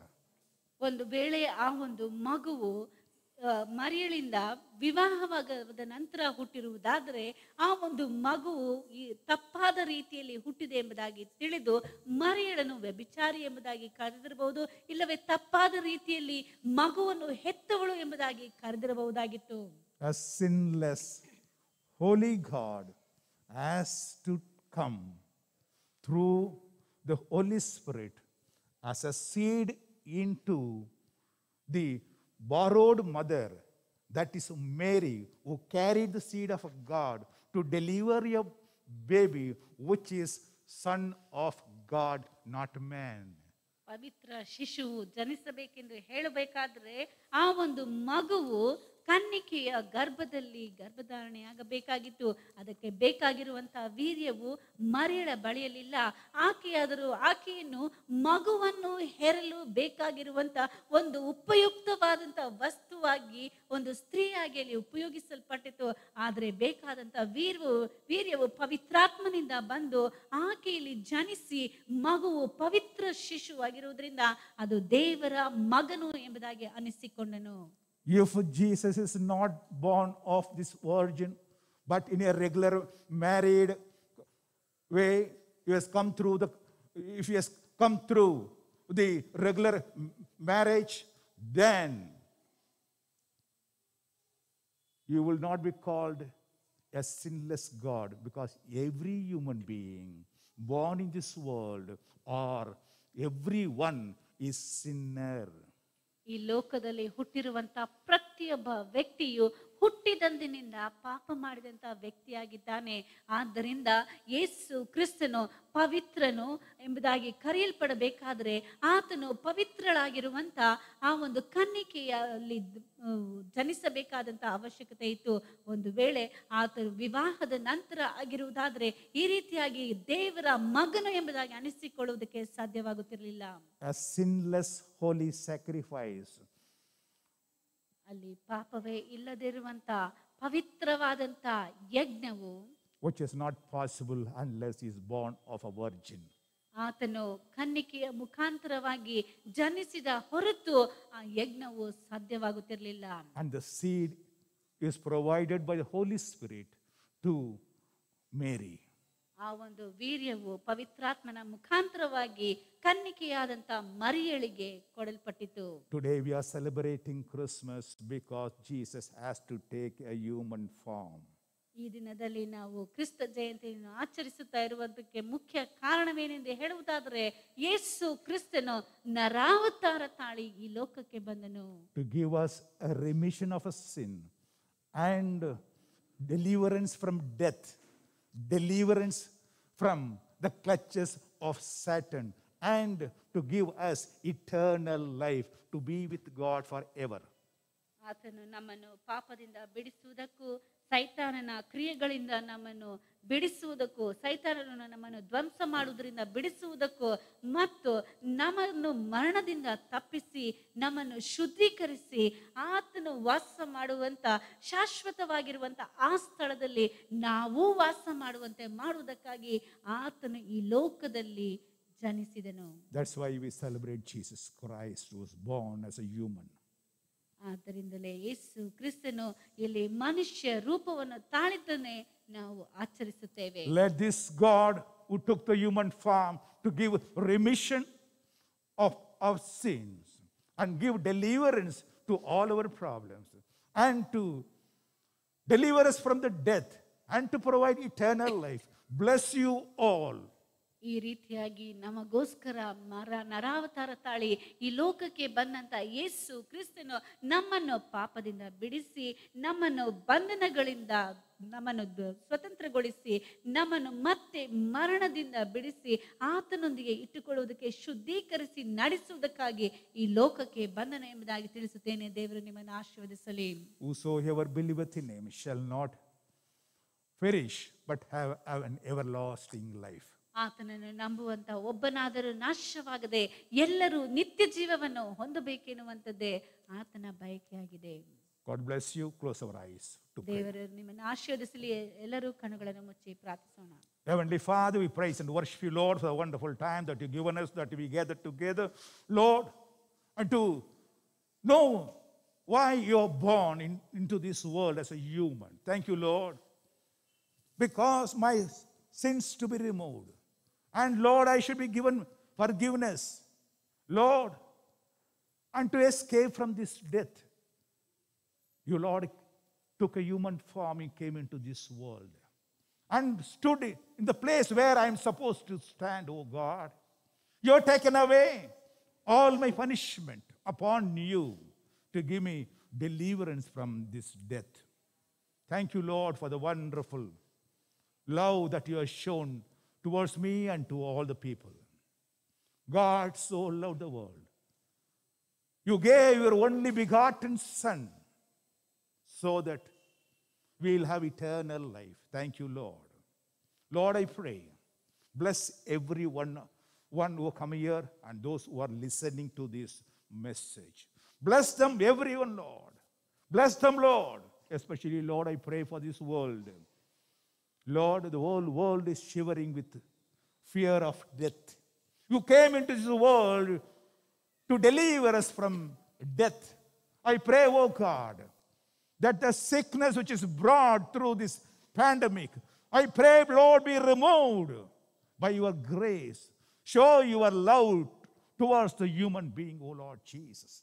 Remove this pandemic disease, Lord, from this world. Remove this fear of death from the minds of the people. Touch everyone, oh God. Those who are suffering, as I pray, Lord, let them be healed by your grace, O Lord Jesus. Touch them and heal them. Whoever, Lord, needs your healing, I pray, oh God, let the mercies of God be upon them, O Lord Jesus. Touch them, O God. Let your blood wash them clean, Lord. Thank you, Jesus. Bless them. Lord, I pray for everyone here and every members who have come here and their families, oh God. Let your mercies, let your love, joy, peace, Lord, bestowed upon them, O Lord. I, in thy name, bless them. You bless them all. In Jesus' precious name I pray. Amen. ನನ್ನ ಮನವೇ ನನ್ನ ಸರ್ವೇಂದ್ರ ಪವಿತ್ರ ನಾಮಕ್ಕೆ ಕೀರ್ತಿಸಿರಿ. ನನ್ನ ಮನವೇ ಯೆಹೋವನ ಕೊಂಡಾಡು, ಆತನು ಮಾಡಿದ ಉಪಕಾರ ಒಂದನ್ನು ಮರೆಯಬೇಡ. Amen, amen, amen. Hallelujah, hallelujah, hallelujah. God bless you all. Happy New Year.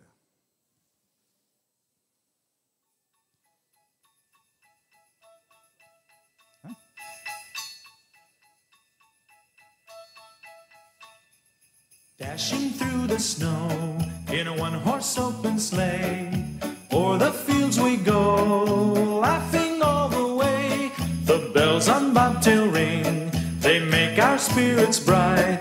What fun it is to ride and sing a sleighing song tonight. Jingle bells, jingle all the way. Oh, what fun it is to ride in a one-horse open sleigh. Jingle bells, jingle all the way. Oh, what fun it is to ride in a one-horse open sleigh.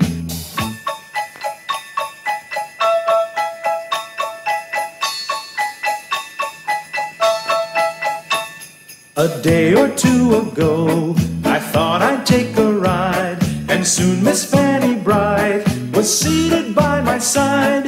The horse was lean and lank, misfortune seemed his lot. He got into a drifted bank, and we got upset.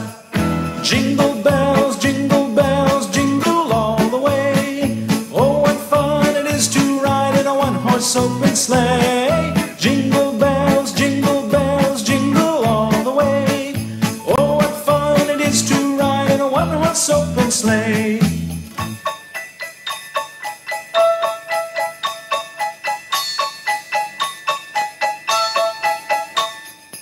Now the ground is white, so go it while you're young. Take the girls tonight and sing the sleighing song. Just get a bobtail nag, 240 for his speed. Then hitch him to an open sleigh and crack, you'll take the lead. Oh, jingle bells, jingle all the way. Oh, what fun it is to ride in a one-horse open sleigh. Jingle bells, jingle all the way. Oh, what fun it is to ride in a one-horse open sleigh.